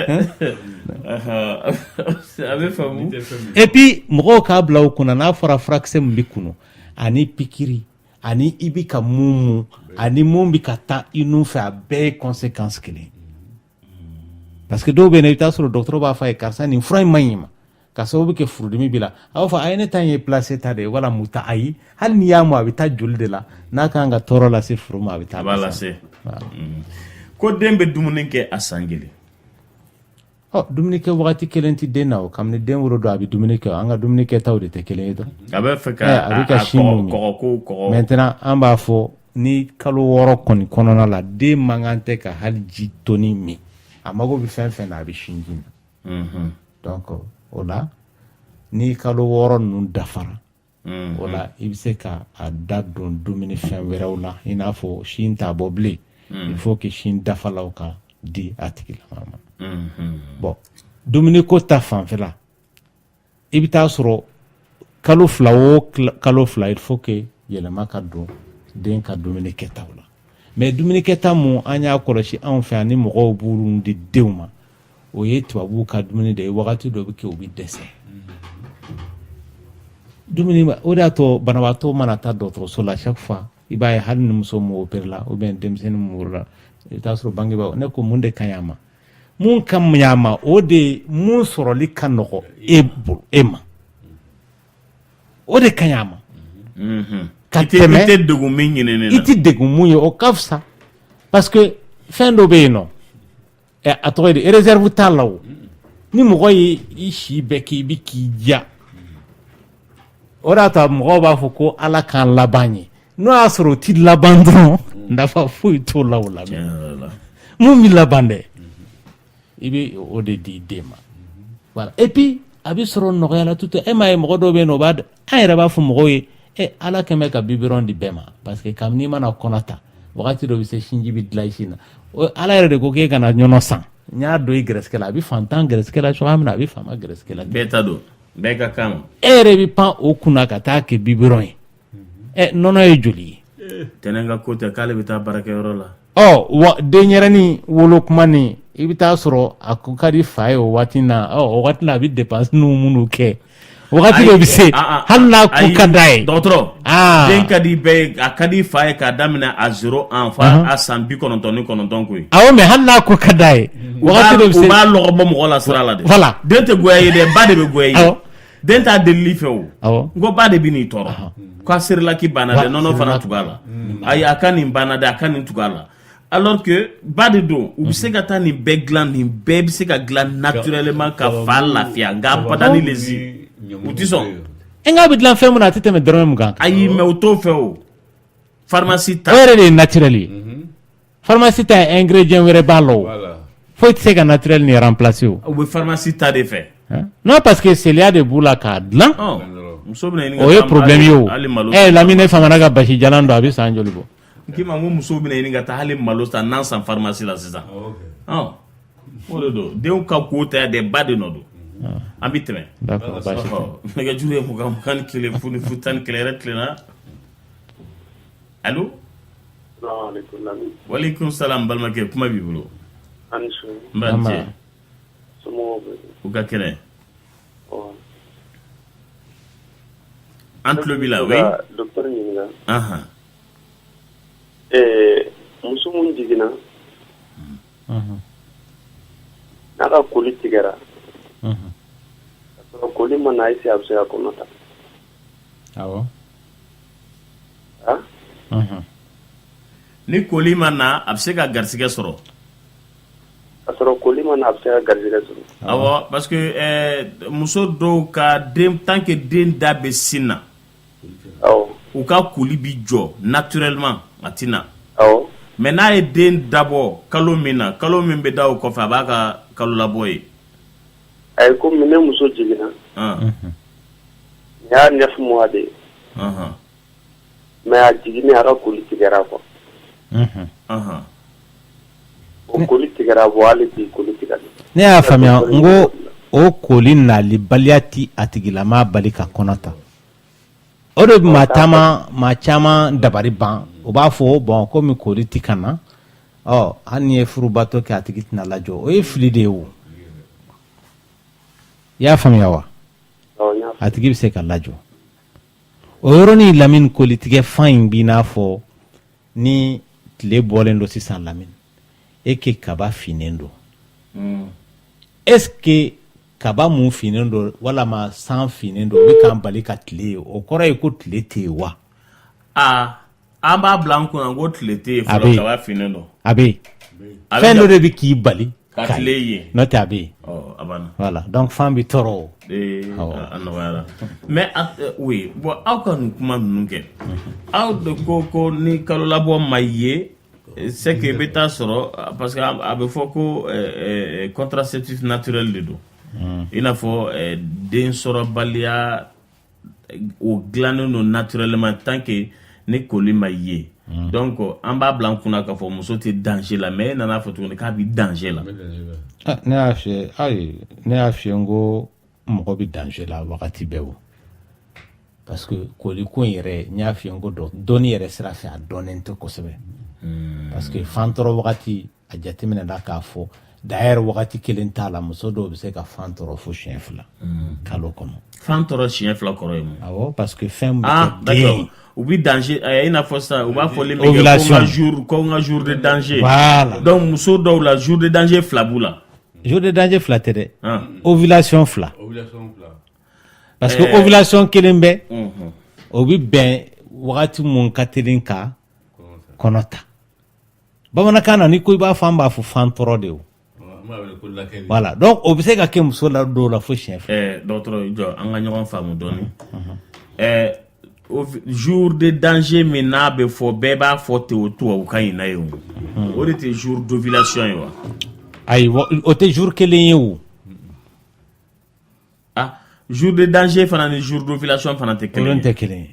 jour d'ovulation kɔrɔ de ye ko fan in bɛ tɔrɔ don min na musolaka fɛ. musolaka bɛ se k'o dɔn wa. voilà musolaka bɛ se k'o dɔn a bɛ se ka kɛ ni sɛgɛsɛgɛli dɔw ye. parce que mɔgɔw ka jate man bɔ sinon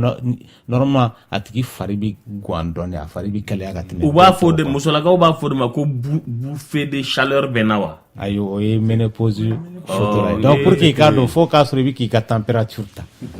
voilà donc wagati min na. maintenant n'i y'a jateminɛ ne ko n ko laada maîtriseren tɛ science fɛ de telle sorte que muso bɛ se ka lajɔ kalo wagati bɛɛ la nka wagati dɔ de ka teli n'o de ye jour de danger ninnu ye donc mɔgɔw b'o de dɔn ka jour de danger in fana ka ca mɔgɔ la o donc de telle sorte que wagati dɔ ka teli ka tɛmɛ dɔ kan bon fɛn min ye laada nalibaliya in ye sababu caman bɛ se k'a kɛ kuru bɛ se ka falen mɔgɔ la i ka laada tɛ na. o kɔrɔ tɛ ko a tɔgɔ ye di fan tɛ yen nɔ koyi fan bɛ yen ni hami b'i la i ka laada tɛ na. o ye stress ye. voilà donc mais o kɔrɔ tɛ ko fan tɛ yen nɔ a bɛ yen mais ni mɔgɔ bɛ ka sin di den ma ou bien i jiginna wagati min na fɛn dɔ de bɛ yen nɔ mun bɛ laada in bali ka na n'o ye hali ni sinji t'i muso sin na i bɛ taa sɔrɔ fɛn dɔ bɛ dilan o de bɛ kɛ sababu ye ka sinji dilan hormone dɔ de don donc o de bɛ laada in bali ka na. mais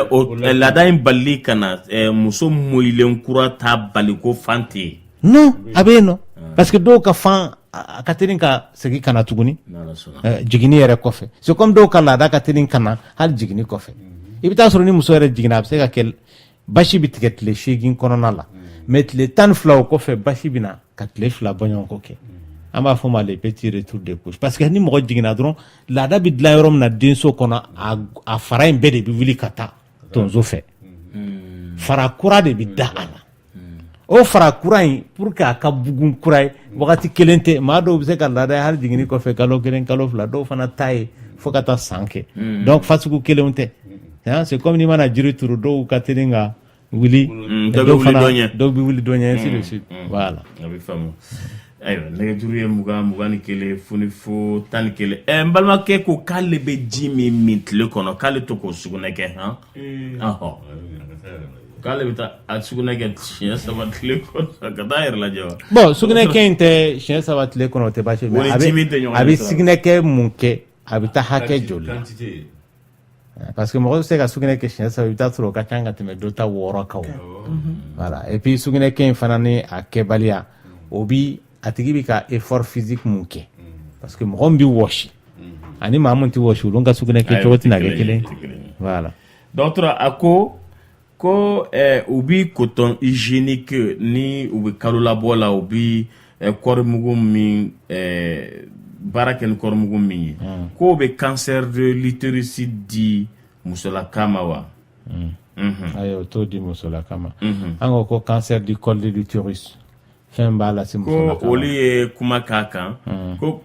mɔgɔ dɔw ko k'u y'a ye internet kɛ k'a fɔ ko o coton nin bɛ cancer di musolakaw ma cancer fasugu jumɛn cancer du col de l'utérus cancer du col de l'utérus sababu ye banakisɛ dɔw de ye mun bɛ bɔ cɛ la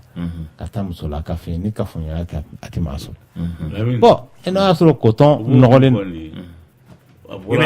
i b'a kɛ to fɔlɔ o bɛ selen ko n'o y'a sɔrɔ o banakisɛ in bi o coton in na e k'a sera musolaka fɛ yen nɔ banakisɛ in donna la mais il faut que musolaka k'a dɔn k'a fɔ cancer du col de l'utérus yɛrɛ ye mun ye i bɛ taa sɔrɔ denso filɛ nin yɔrɔ dɔ de bɛ bayɛlɛma denso da in yɔrɔ la ka kɛ joli ye joli mun b'a kɛ banakisɛ in de b'a yɔrɔ fana bayɛlɛma k'a kɛ fɛn sidɔnbali dɔ ye donc o de bɛ kɛ sababu ye ka fari fan tɔ minɛ a bɛ wolonugu minɛ n'a tilal'o la a bɛ diɲɛfɛla minɛ ainsi de suite ka maaya minɛ après a bɛ tila fari fan tɔ la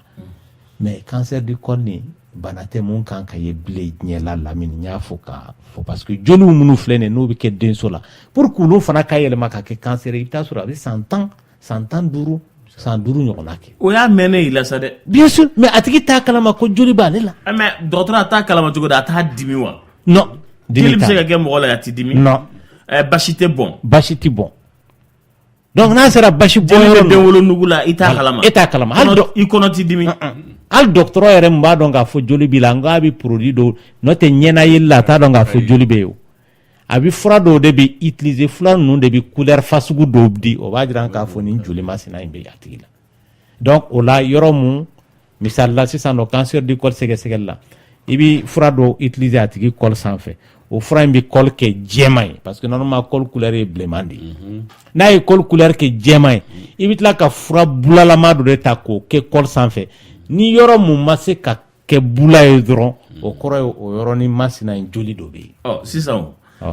fo ka taa ni nin technique baden ye walasa ka se ka dɔn ko cancer de col de l'utérus bɛ musolaka nin na nin tɛ technique baden ye parce que nin baara in bɛɛ bɛ kɛ minute 5 kɔnɔna na mais ayi a fɔ ye fɛ sisan k'a fɔ ko cancer yɛrɛ man ka ye diɲɛ la tuguni cancer de col de l'utérus man ka ye diɲɛ na e ko tuguni k'a bɛ musolaka min a ti bɔ a kalama dimi t'a la basi t'a la kɔnɔdimi t'a la rien ale dun b'a ka bange la comme toujours a cancer de col de l'utérus ani fana minɛn minnu b'a to ni a bɛ jogin n'a b'a bila la a b'o ko ninnu na tuma bɛɛ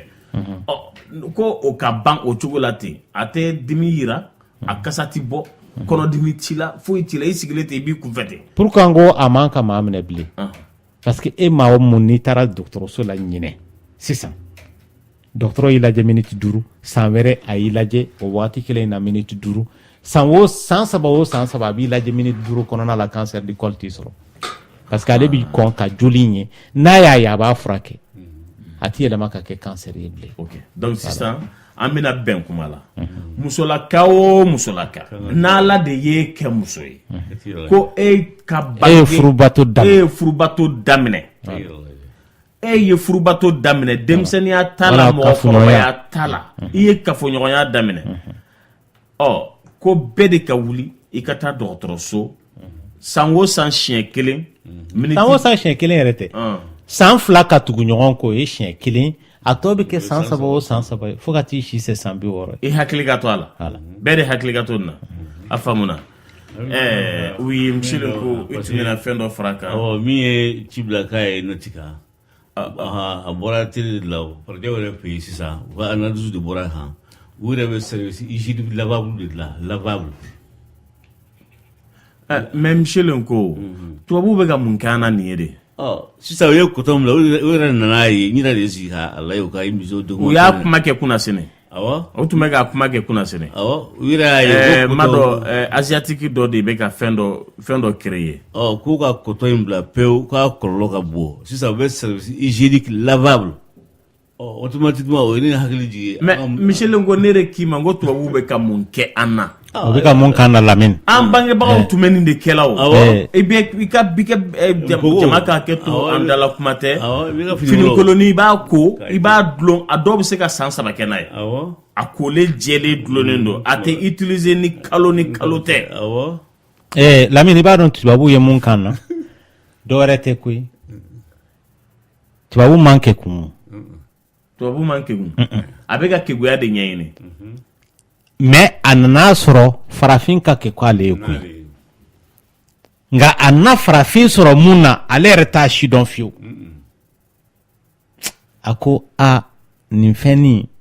aw b'a la tan o ye fɛnw bɛɛ de i m'a ye chaque fois n'an taara ɲɛfɛ an bɛ tila ka segin kɔfɛ u bɛ taa turuba cɛ yɔrɔ de la ka tila ka segin ka na et pourtant ninnu ta in de ye tiɲɛ ye parce que u nana sɔrɔ ko de la dalu t'u bolo mun b'a jira k'a fɔ a ka ɲi tɛ a ma ɲi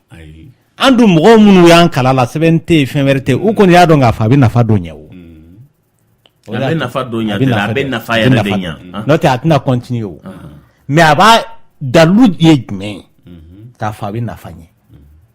donc tubabu de bɛ ka taa o siraw fɛ maintenant a bɛ taa kow ɲɛɲini ka taa fɛn wɛrɛw ta minnu u b'olu utiliser san 20 o kɔfɛ fiɲɛ dɔ bɛ ye o fɛn masina in na o de la u bɛ sɔrɔ k'a fɔ et pourtant an dun kun ye minnu ta to yen nɔ de ja o de ka ɲi an b'o de la o dɔgɔtɔrɔ ne kɔni ɲɛ yɛrɛ la ne si tɛ foyi bɔ ne ɲɛ yɛrɛ la de ka musolakaw ye tuma bɛɛ u ka finikoloniw dulonnen don ni aw panpan aw ka bololankaran panpantɔla mana na se ma bolokurun dɔ bɛ bɔ e kɔ la fo ka t'e kɔrɔbaya sa e tɛ tɛmɛ finikolon in kɛrɛfɛ denmisɛnniya mɔgɔ hakili b'a dɔw ye e mana na i panpan sa k'e b'o finikolon ta a ye ko sɔrɔ bon e b'a de bɛ bɔ e kɔ la bon maintenant i b'a ye kalo kalo finikoloni in de bɛ ko ka dulon ka janwɛn wagatinin dɔ kɔnɔ finikolon in bɛ tuni a bɛ tuni la bon sisan maintenant mun de bɛ coton nin na ni tubabuw bɛ ka coton nin fili tuguni ko bɛɛ ka finikolon de matarafa o ye jumɛn de parce que u bɛna na fɛrɛ an ka farafin musow ma tuguni a ma fɔ sa ko ka kalo labɔ nin ko coton hygiénique nin ko k'a ye k'a to ye wa a wari ka ca wa a bɛ kɔlɔlɔ lase mɔgɔw ma u to k'o de fana fɔ de sisan coton ye corps étranger de ye et puis a buruburu de b'a la o de ka ca la fibre ale ni fini mun dilannen don fɔlɔ fɔ i b'a jateminɛ an ka mɔgɔkɔrɔbaw bɛ to ka fini mun utiliser fini fasugu bɛɛ tɛ o nilon tɛ o n ko fini mun don coton de don coton pur parce que o de b'anw fɛ yan nɔ tubabu fini tɛ mais i bɛ taa sɔrɔ sisan nɔ ale t'i kɛ buruburu ye o ale tɛ tigɛ a tɔ tɛna to yen nɔ et puis musokɔrɔba mana utiliser sisan Lamine o y'a sɔrɔ an ka laadako in yɛrɛ ta bɔ a la u kun b'u yɛrɛ sutura ni fini mun ye chaque fois n'a tigi bɛna taa ko tile kɔnɔ hali ni siɲɛ kelen don a b'o fini in kɔ a fɛ k'a dulon ni dugu jɛra abada a tɛ fini in don k'a sɔrɔ a ma ko o de y'a to ne k'i ma n ko o de ye saniya ye ka tɛmɛ silipuw b'i bolo a bɛ den 20 bɔ i b'u bila siyoni kɔnɔ u bɛ tile damadɔ k'o kɔnɔ yan n'o ka ko dɔw yɛrɛ bɛ bila ji kɔnɔ u salaya ka bon yanni dugu ka jɛ fo denmisɛnninw yɛrɛ bɛ to k'a ta k'a k'u kunkolo la k'a kɛ tulonkɛlaw ye kuma dɔ la i sigilen tele kɔrɔ coton hygiénique ni min bɛ ka fɔ nin musolaka dɔw salaya ka bon musolaka dɔw man nɔgɔn musolaka dɔw yɛrɛ ne ma diɲɛlatigɛ cɛ dɔw sɛgɛnnen dɛ Lamine o dɔrɔn tɛ bibira an k'a to yen u bɛ tile n'a ye de u mana don sɔgɔmada fɛ a tɛ bɔ f'u tatɔla sufɛla la hali n'u taara i b'a hali n'u bɛ ka taalen ɲɛgɛn na o kelen pe in de donnen don tuguni de u bi tilen n'a ye de ka si n'a ye f'a dɔw wo bi bɔ o dɔrɔn tɛ Lamini tubabu de m'a fɔ an ka biberon ta tubabu de m'a f'i ye ko biberon in to yen wa awɔ ko ka biberon to yen tuguni mais a y'a sɔrɔ a ye musolakaw kunkolo yɛlɛma a ma muso baarakɛlaw ye biberon de bɛ denw na biberon entretien ye manamana fɛn ani tétine parce que tétine pour que i ka se ka entretenir il faut k'i k'a bɔ k'a lɔgɔ bɛɛ ka e bɛ se k'o kɛ wa hali n'i y'a kɛ ji la k'a tobi o tɛna se ka banakisɛw faga mun donc finalement voilà finalement an panna minɛn simple mun kunna n'o de i ka den da don kuyɛrini na o y'a sɔrɔ u tun bɛ dilan jiriw de la anw fɛ yan nɔ ani tasani ninnu o ye dilanjira kan donc an panna o kunna ka taa biberon na sisan a fɔra non non biberon in vraiment a bɛ ka problème lase mɔgɔ ma donc a y'a to yen a y'a di ni minɛn simple ye ten ntɛ kɔrɔ kun bɛ ka tiɲɛni don kun dɛ ayiwa baasi tɛ musolakaw bɛɛ y'a mɛn ko bɛɛ ka segin finikolon kan bɛɛ ka kɔrɔmugu nin ye ka to yen Lamini est-ce que e yɛrɛ bɛna sɔn o la munna problème ye mun ye muso fana bɛ fɛn mun ko k'a sɔrɔ a ka kɛ cɛ jɛnna ko fana ye ayi mais a bɛ kɛ cɛ jɛnna ko jagoya la ni musolaka n'a bɛ ka bana lase ma ko a bɛna cancer d'e ma k'e taatɔ don ko an bɛ t'e bilasira et puis u bɛ dilan fɛnw minnu na e bɛ cɛ lajɛ o la wa produit minnu u bɛ dilan o la a dɔw bɛ yen nɔ a ye fɛn yɛrɛ hadamaden farikolo la ne m'a f'i ye n ko manamala fɛn ninnu caman bɛ yen nɔ i bɛ taa sɔrɔ o dilan bɛ fɛn minnu na o bɛ kɛ sababu ye ka cancer bila mɔgɔ la donc études de san caman o kɔfɛ a yɛrɛ k'a fɔ vraiment nin fɛn minnu u bɛ ka utiliser o ma ɲi foyi de ti naturel bɔ Lamini mɔgɔ yɛrɛ n'i bɛ se k'a kɛ sisan i b'i si bɛɛ kɛ tɔɔrɔ t'i kan ou bien bana t'i la foyi paracétamol i man k'a ta i y'a dɔn i sɛgɛnnen don o de kɛmɛ ka kunkolodimi bila i la i da ka sunɔgɔ kunkolodimi bɛ tɛmɛ mais ne y'i talan kɛ sɛgɛn fitinin comme an bɛ to k'a ye CA6000 Sedaspir i yɛrɛ bɛ dɔgɔtɔrɔya yɛrɛ kalan k'a ban Lamini nin dɔw yɛrɛ i t'u kalan yɛrɛ Sedaspir ne b'a ye bɔlɔ min an ma deli k'a kalan dɔgɔtɔrɔya la Sedaspir u bɛ min publicité kɛ la télé la tuma bɛɛ CA6000 i b'i si bɛɛ kɛ i t'a sɛbɛn mɔgɔ ne ma fɛn dɔ faamu tuma bɛɛ n bɛ n kunkolo la baara n t'a faamu u bɛ to ka publicité kɛ fura dɔw la mais i tɛ tubabu ja ye ayi i tɛ tubabu ja ye a publicité na u bɛ farafinw de ja bɔ hali u ka France 24 publicité tɛ fo orange b'a la nin ni mɔgɔ bɛ sɛgɛn CA6000 munna u tɛ tubabu ja bɔ CA6000 la u bɛ taa farafin de ja bɔ ani fana mura fura dɔ fana bɛ yen i bɛ to ka min foro nin u tɛ tubabu ja bɔ u bɛ taa Otrivine munna u bɛ an farafinw de ja bɔ a kan munna c'est destiné pour l'Afrique seulement u bɛ sama yɛrɛ ja bɔ a ka kuma dɔ la e ma sama ja la de fama bɛ file fiyɛ na Lamini dɔgɔtɔrɔ an bɛ kuma na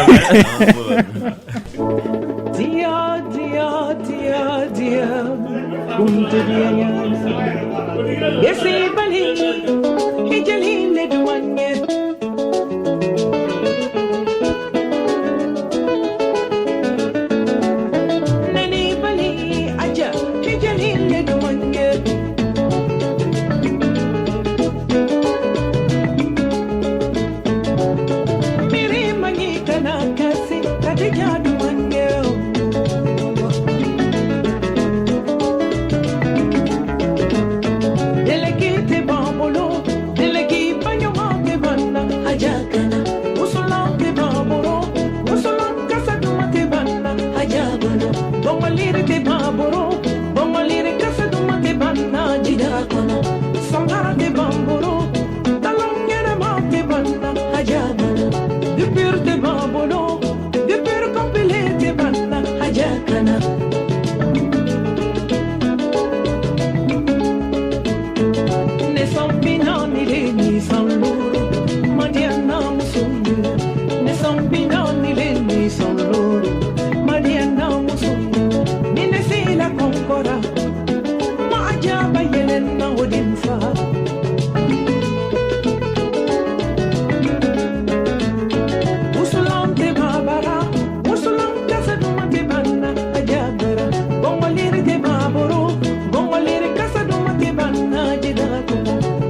nɛgɛjuru ye 21 foni fo 11 ɛrɛ tilenna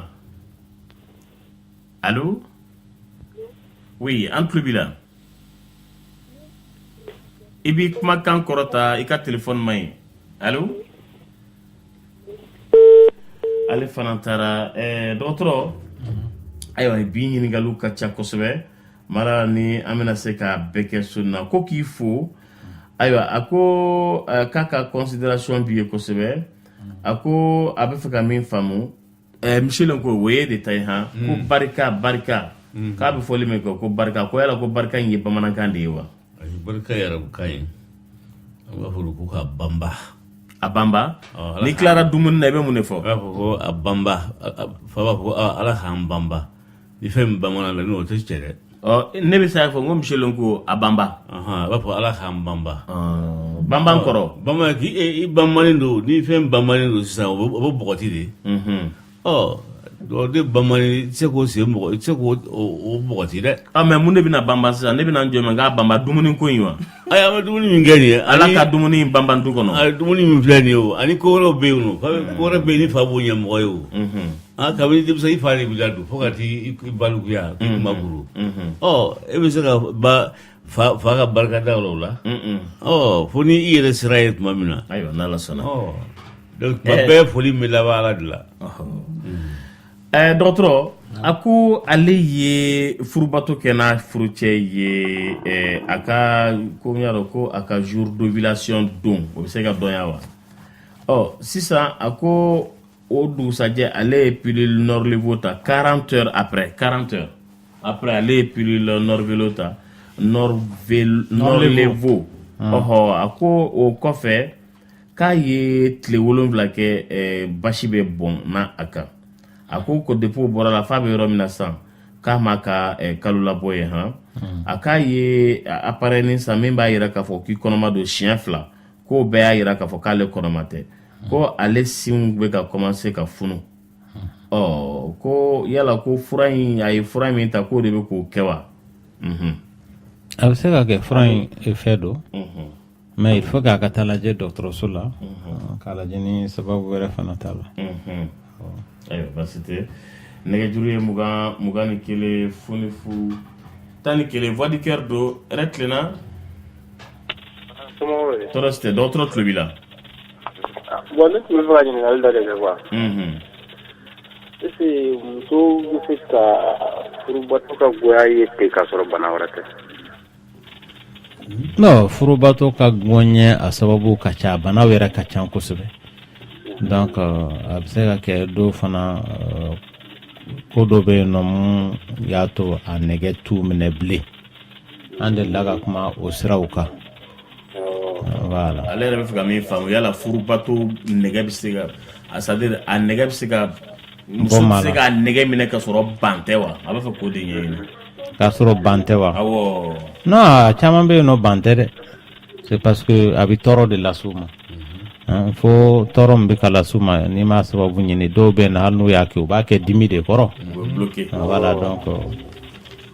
ne y'a kɔlɔsi de quoi ni muso yɛrɛ de furubato waati dɔ la ma tɛ a ma koba le quoi oui mais dɔgɔtɔrɔ a ka ɲininkali fana k'a dɛmɛ halisa n fana bɛ ɲininkali kɛ est-ce que muso naturellement k'a bange a ka bange ka sɔrɔ furu naturellement est-ce que a bɛ se ka kɛ ten k'a sɔrɔ ni bana tɛ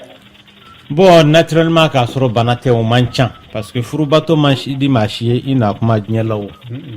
ne y'a fɔ n ko bɛɛ wolo kuma i tɛ denmisɛnnin ye i ye denmisɛnnin ye i tɛ cɛ ye i tɛ muso ye lamɔ cogoya de b'a to i bɛ kɛ cɛ ye teri i bɛ kɛ muso ye donc o hakili kelen in lamɔ in fana tɛ dan so kɔnɔna dama ma o lamɔ in bɛ kɛ sira caman fɛ denmisɛnnin bɛ so kɔnɔ sisan nɔ Lamine i bɛ taa sɔrɔ filimuw minnu bɛ ka bɔ sisan nɔ feuilleton ninnu n ko caman bɛ yen nɔ a b'a nɛgɛ don denmisɛnninw la minnu bɛ san 5 san 10 san 15 ainsi de suite u bɛ mɔ n'o hakili ye de telle sorte que donc i bɛ taa sɔrɔ u ka diɲɛlatigɛ fana taabolo bɛ kɛ o siraw ye bon pour dire que lamɔ tɛ yɔrɔ kelen dɔrɔn ye yeta bɛ se ka kɛ ou bien mɛta ou bien yɔrɔ wɛrɛ ou bien so kɔnɔnaw la o b'a to a tigi bɛ taa o sira fɛ donc hali n'a man d'a ye a b'a fari dege a la k'a diya a fari ye wagati dɔ bɛna kɛ a bɛ diya ye dɔ fana bɛ yen nɔ o fana b'a goya a fari ye ainsi de suite. nka est ce que a goya n fari ye caman ba tɛ fana tɛ i ni min bɛ k'a kɛ ɲɔgɔn fɛ. n'o tɛ ale filɛ non hali mɔgɔ ni mun bɛ k'a kɛ ɲɔgɔn fɛ i bɛ taa sɔrɔ a bɛ dépend a tɔgɔ ye di fɛn mun b'aw ni ɲɔgɔn cɛ parce que furubato ja fana ti bɔ furubato yɛrɛ la o a bɛ bɔ fɛn mun b'aw ni ɲɔgɔn cɛ. e ni min b'a la. voilà est ce que ni la kanu in bi an bɛ tile mun na joli don maa joli don ale ni fɔlɔ tɛ kelen ye o sisan i bɛ hakɛ to kuma la hɛn wari kanu ka ca ka tɛmɛ ni la kanu kan c'est clair donc pour dire que o ni a tɔgɔ ye di o bɛ diya mun sɔrɔ ale ni maa mun y'i kanu o bɛ diya mun sɔrɔ a la olu tɛ se ka kɛ kelen ye o tigilama hali ni furubato ma kɛ aw ni ɲɔgɔn cɛ i tɔgɔ fɔli dama a ye a bɛ nisɔndiya kuma bɛ aw sigira ka baro kɛ mais i bɛ taa sɔrɔ a tigi yɛrɛ furubato bɛ ka kɛ hakili bɛ yɔrɔ fɛn wɛrɛ la. jama ka hakɛ to k'i dɛmɛ i ka kuma kɔnɔ jama ka hakɛ to kuma t'a fɔ cogo to 96 n tun bɛ émission de kɛ Sudibi n ye émission kelen kɛ an balimamuso minnu bɛ yɛrɛ jago kɛ a ye n sɔrɔ ka ɲininkali dɔ kɛ u la n ko yala u ni cɛ kelen cɛ fila cɛ saba cɛ naani cɛ duuru cɛ wɔɔrɔ cɛ wolonfila bɛ bɔ su kelen kɔnɔ muso kelen n ko yala u bɛ nilasaha sɔrɔ wa u ko u tɛ k'u yɛrɛ di cɛ ninnu ma nilasaha ɲinini na dɛ olu bɛ k'u yɛrɛ di cɛ ninnu ma wari de kosɔn donc ni i yɛrɛ di kelen ma i ni sahara i yɛrɛ di fila ma i ni sahara sabanan na i tɛna na sɔn parce que a b'a sɔrɔ farikolo sɛgɛnna a ko nin bɛɛ b'a kɛ ka sɔrɔ olu ma se ka lasawa siɲɛ kelen sɔrɔ a b'u kunkolo de kɔnɔ u b'u yɛrɛ bloqué a ko mais i ni cɛ 10 bɛ se ka bɔ su kelen kɔnɔ a ko i hakili i n'o kɔfɛ i b'i hakili to ko n jarabi bɛ yen min ka di n ye n bɛ taa o nɔfɛ o bɛ se ka nilasa i sɛgɛnnenba farikolo sɛgɛnnenba o ko mais o bɛ nilasaha min na s'i ma ko nin cɛ 7-8 nin i t'a sɔrɔ a tigi fɛ parce que o i farikolo bloqué len don ka i kunkolo bloqué k'i hakili jɔ i kɔni b'i yɛrɛ di ninnu ma de ninnu k'a teliya joona i ka taa client wɛrɛ ɲɛɲini ka na wari nɔfɛ ko don a ko mais min ka di nikun ye n'i taara o ma hali n'o y'a ɲɛ jɔ i la k'i fari bɛ lafiya jama k'a kɛ to dɔgɔtɔrɔ k'i dɛmɛ i ka kuma kɔnɔ n y'a émission kɛ 96 de n ka émission dɔ tun bɛ Sudibi nɛgɛjuru ye 21 foni fu 11 yɛrɛ tilenna oui n balimakɛ kuma b'i bolo Lamine ni so man ce ne tile fila nba ni ka mɔgɔ bɛɛ lajɛlen musolon ko ani an bamuso ani docteur n'ala sɔnna ne b'aw bɛɛ lajɛlen fo n ta ye foli parce que an fɔmana deuxième Samake don awɔ Samake a diyara n ye an b'i fo kosɛbɛ i ɲɛgina n b'i ɲɛgina sa dɛ yɔrɔ ka ɲɛgin i ma ɲɛgin halisa i tɛ maraka jala yan i ma ɲɛgin halisa lo sene ke i ɲuman bɔ su la k'a bɛɛ n'ala sɔnna jama ala ka émission ta ɲɛ amina ala ka barika don émission na amina yarabi ala nafa ka bon ala ka sini kɛnɛya nana aw bɛɛ lajɛlen ma amin amin merci an b'i fo dɔgɔtɔrɔ ko k'i fo kosɛbɛ a ko j'ai constaté après chaque accouchement k'ale bɛ fasa ale ka jigini o jigini a bɛ fasa a ko den fɔlɔ la k'a ye poids caman perdu a yanni den filanan ka sɔrɔ a ye poids in retrouver a ko den filanan na fana a y'o poids kelen perdu a ko ale kɔnɔ jalen don k'a bɛ dumuni kɛ ko mais ko a t'a dumuni tɛ taa a kɔngɔma yɔrɔ la quoi kuma filɛ nin a tɛ bɔ a fari la awɔ bon o sababu ka ca ale yɛrɛ ye kɔnɔmaya mun fɔ d'abord kɔnɔmaya bɛ maa sɛgɛn kosɛbɛ mun b'a to i tɛ se k'i fari sɔrɔ ensuite hami mun a b'a lase ma o fana b'a to i bɛ se ka fasa i t'i fari sɔrɔ bon a ye kɔnɔja mun fɔ o ye dumuni kɛcogo ye donc o de b'a to kɔnɔ bɛ ja mais a ka ca ala fɛ tumu dɔw fana bɛ yen ninnu bɛ mɔgɔ kɔnɔ n'i bɛ ka dumuni kɛ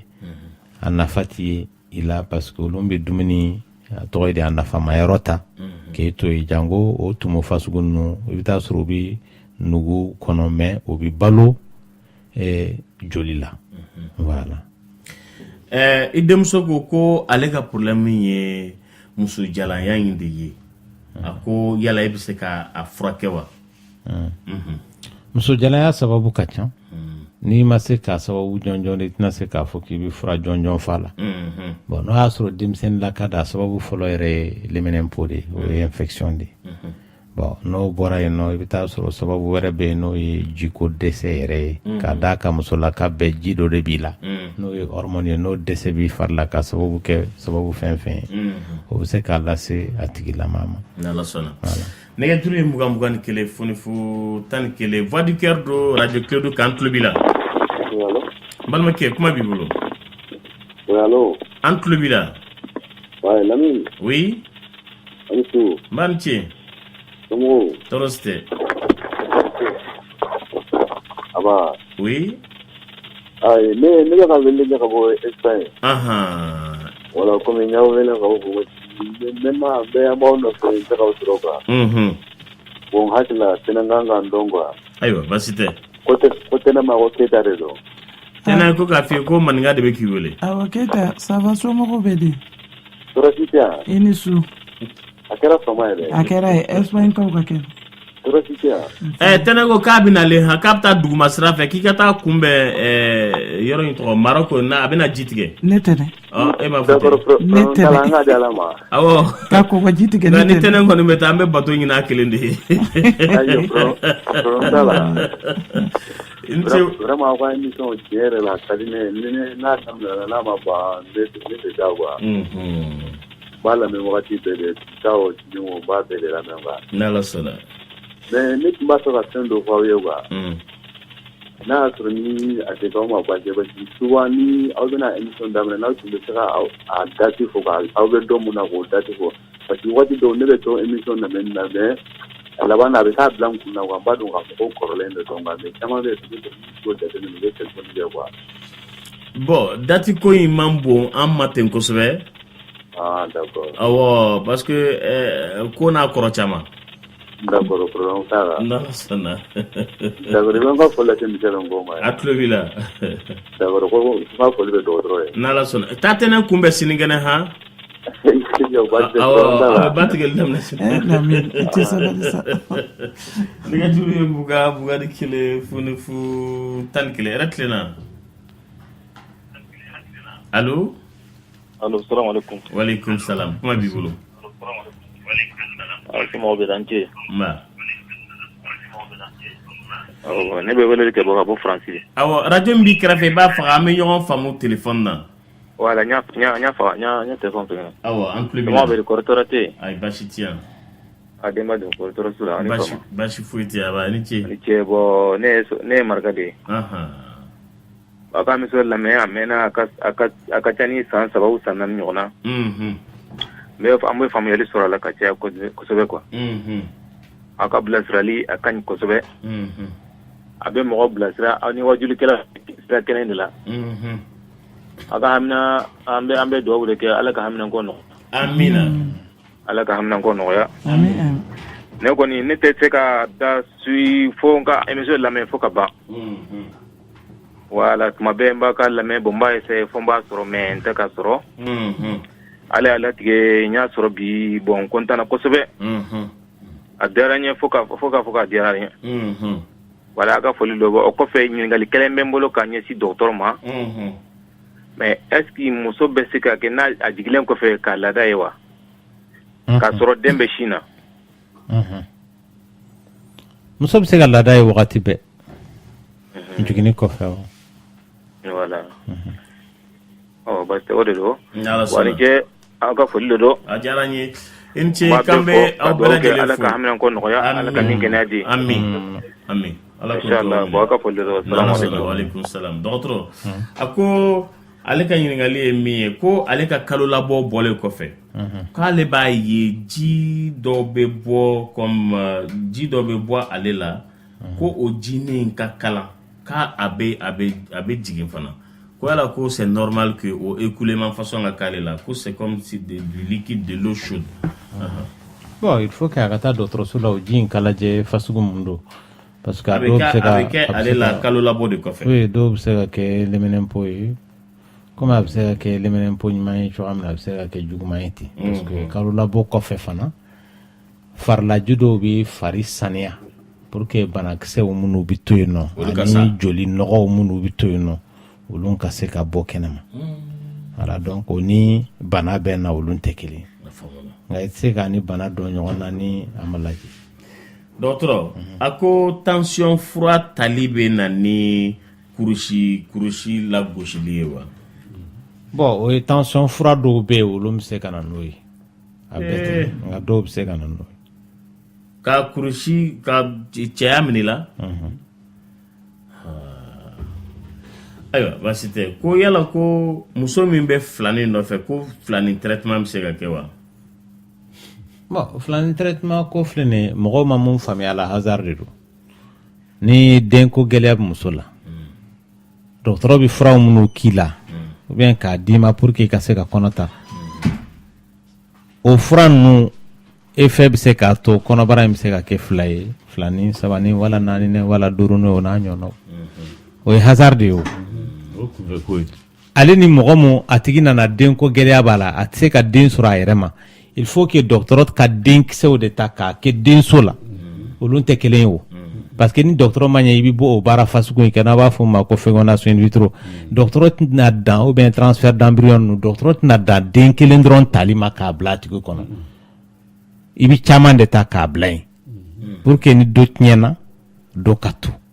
donc de telle sorte que a tigi bɛ se ka taa bange den naani na ou bien saba ou bien fila ou bien kuma dɔ la yɛrɛ a bɛ dan kelen ma parce que i bɛ taa sɔrɔ saba tɔw bɛɛ ɲɛna k'a tɔ kelen voilà. baasi tɛ nɛgɛjuru ye 21 foni 11 yɛrɛ tilenna allo.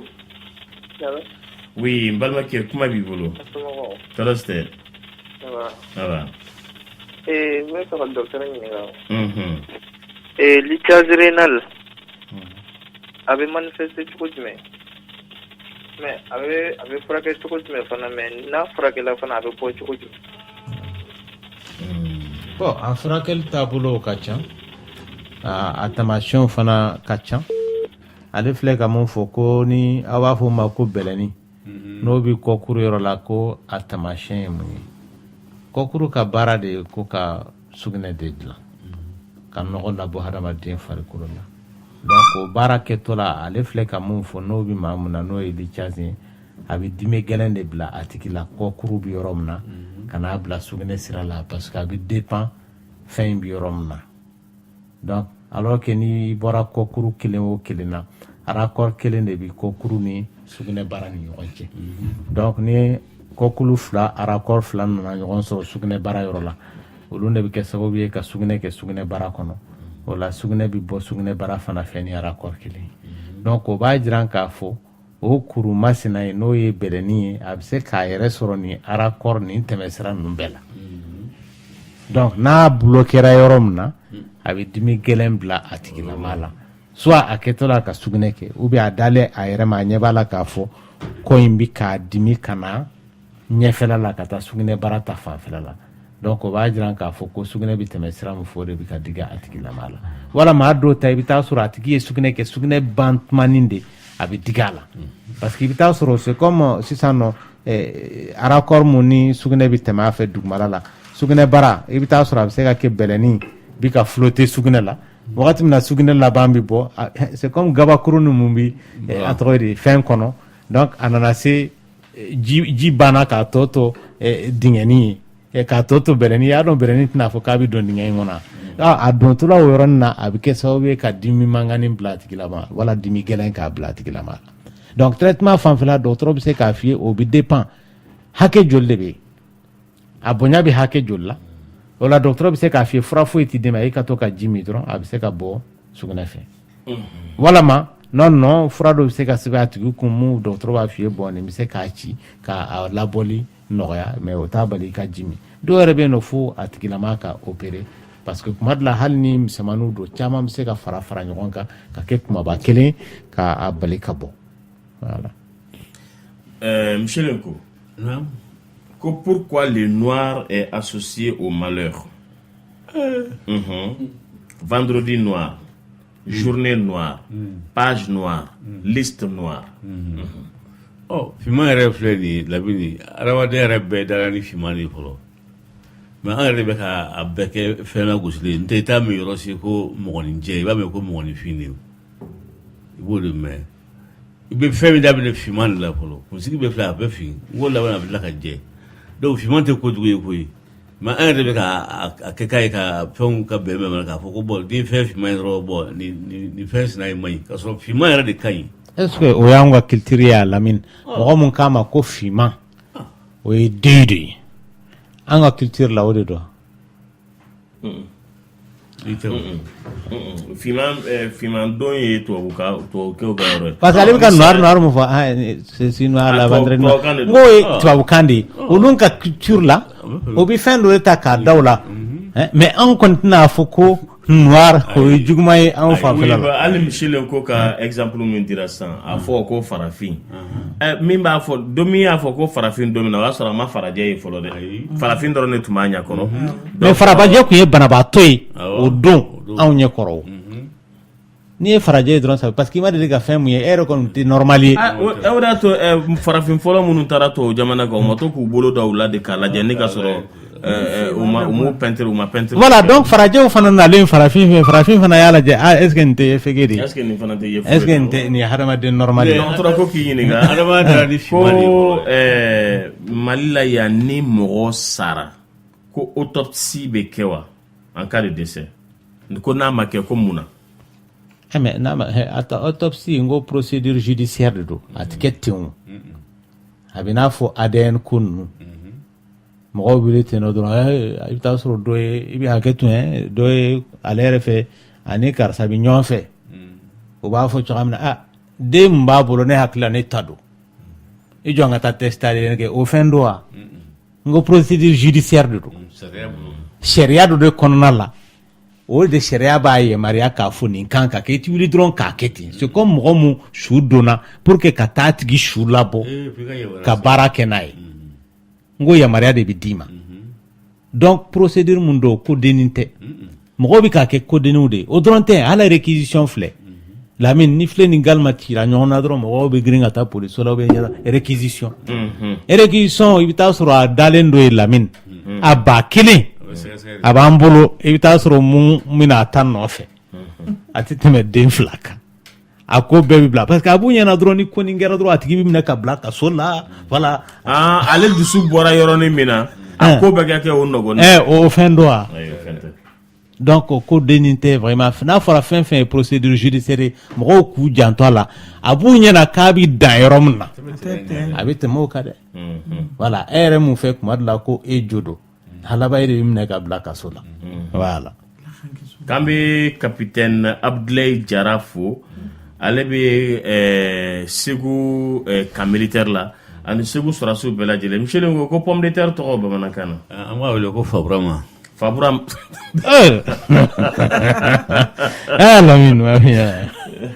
a delila ka nin fɔ a y'a delila ka nin fɔ yan dɛ. i y'i tugu de. Faburama gbɛ pomme de terre. an ka fɛn fana tɛ o. a tɔgɔ jumɛn de ye Faburama fin ye. o fana bɛ yen o. dɔgɔtɔrɔ an ta tɛ pomme de terre ye o. an ta tɛ. ani min bɔlen don an fɛ yan o tɔgɔ de bɛ da la de parce que fɛn filɛ nin tɔgɔda filɛ nin ni a bɛ baara min kɛ i b'a tɔgɔ da n'o ye ni toto yɛrɛ bɛ tɔgɔ min ɲini a la i b'o da la o n tɛ an ka mɔgɔw y'a ye don min na ko pétrole ye nin mɔgɔ b'a fɔ yen ko ye taji de ye c'est vrai n'i y'a taji awɔ parce que fɛn a mɛnɛ ka di quoi. o ye takala ye don min na ko alimɛti ye don ko ko ma ko takala. pomme de terre de kɛra Faburama ye mais munna o y'o kɛ Faburama ye. bon ani min bɔra b'an fɛ yan Faburama fin b'an fɛ yan nɔ u bɛ Wɔsikaso a n'o cogoya bɛɛ ye kelen. Faburama fin ale jɛlen don. mais munna Faburama adamaden tɔgɔ dara la. adamaden tɔgɔ tɛ sa Lamine. Faburama. ayi adamaden tɔgɔ tɛ. Faburama. e de y'a kɛ Faburama ye ne ma f'i ye n ko Faburama. Faburama. Faburama ko ye o tɛ dɛ. parce que ale i m'a ye fɛn fɔ cogo b'a yɛlɛma de Lamine i ko fa i ye pose min mun kɛ dɛ fa Burama a bɛ sina k'a kɛ mɔgɔ tɔ ye ale y'a tugu ɲɔgɔn na alors que ale ko fa Burama a ma bɔ ɲɔgɔn na. an ka kuma bɛ ten fo bugu attention an ka kuma ninnu filɛ nin ye. frontière n'i m'a fɔ ka ɲɛ dɔrɔn a bɛ taa kɛ dɔwɛrɛ ye ten. awɔ. mais ne ko sisan ko silamɛ muso filɛ ani silamɛ muso. ayi o tɛ kelen ye. Sena ye silamɛ muso ye wa silamɛ muso do fana. Kelen tɛ dɛ. O tɛ kelen. Tɛnɛ y'a 2 bɛɛ sɔrɔ. N'Ala sɔnna. An bɛ mɔgɔ laban ta. Nɛgɛjuru ye 21 fo ni 11 yɛrɛ tilenna. Oui, awa kuma b'i bolo. Ne fana ye docteur la. Ne denmisɛnnin dɔ de ye san 11.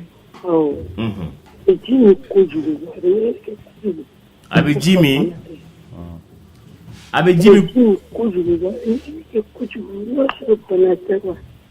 Jabɛti bɛ yɛrɛ la wa? Ko jabɛti bɛ la wa? Jabɛti t'a fa la wa? I bɛ taa n'a ye dɔgɔtɔrɔso la k'a lajɛ sɛgɛsɛgɛli de bɛ kɛ k'a lajɛ est-ce que baasi dɔ b'a teri baasi tɛ. I y'a faamuya? Voilà. Ala ka nɔgɔya k'a ye. Dɔgɔtɔrɔ, i ka numéro ye 79 28 55 47 79 28 55 47 o ye docteur Tabako ka numéro ye. Ni kuma bɔra n'a digɛra mɔgɔ min na o tigi ka hakɛ to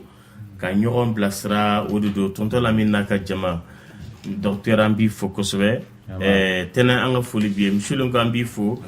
An bi madame ni wɛlɛgɛn fo kamalen sɛgɛnbali. K'an bɛ a furuma fo kosɛbɛ monsieur ko k'an kana fɔ ko furumuso. Ayi madame to o mɔgɔ ye madame u yɛrɛ bɛna ɲininka madame kɛ fɛngɛ seli welela ye u ka yɔrɔ la ye a ka silamɛya barika ka bon kojugu a k'a ɲuman bɔ su la. Ni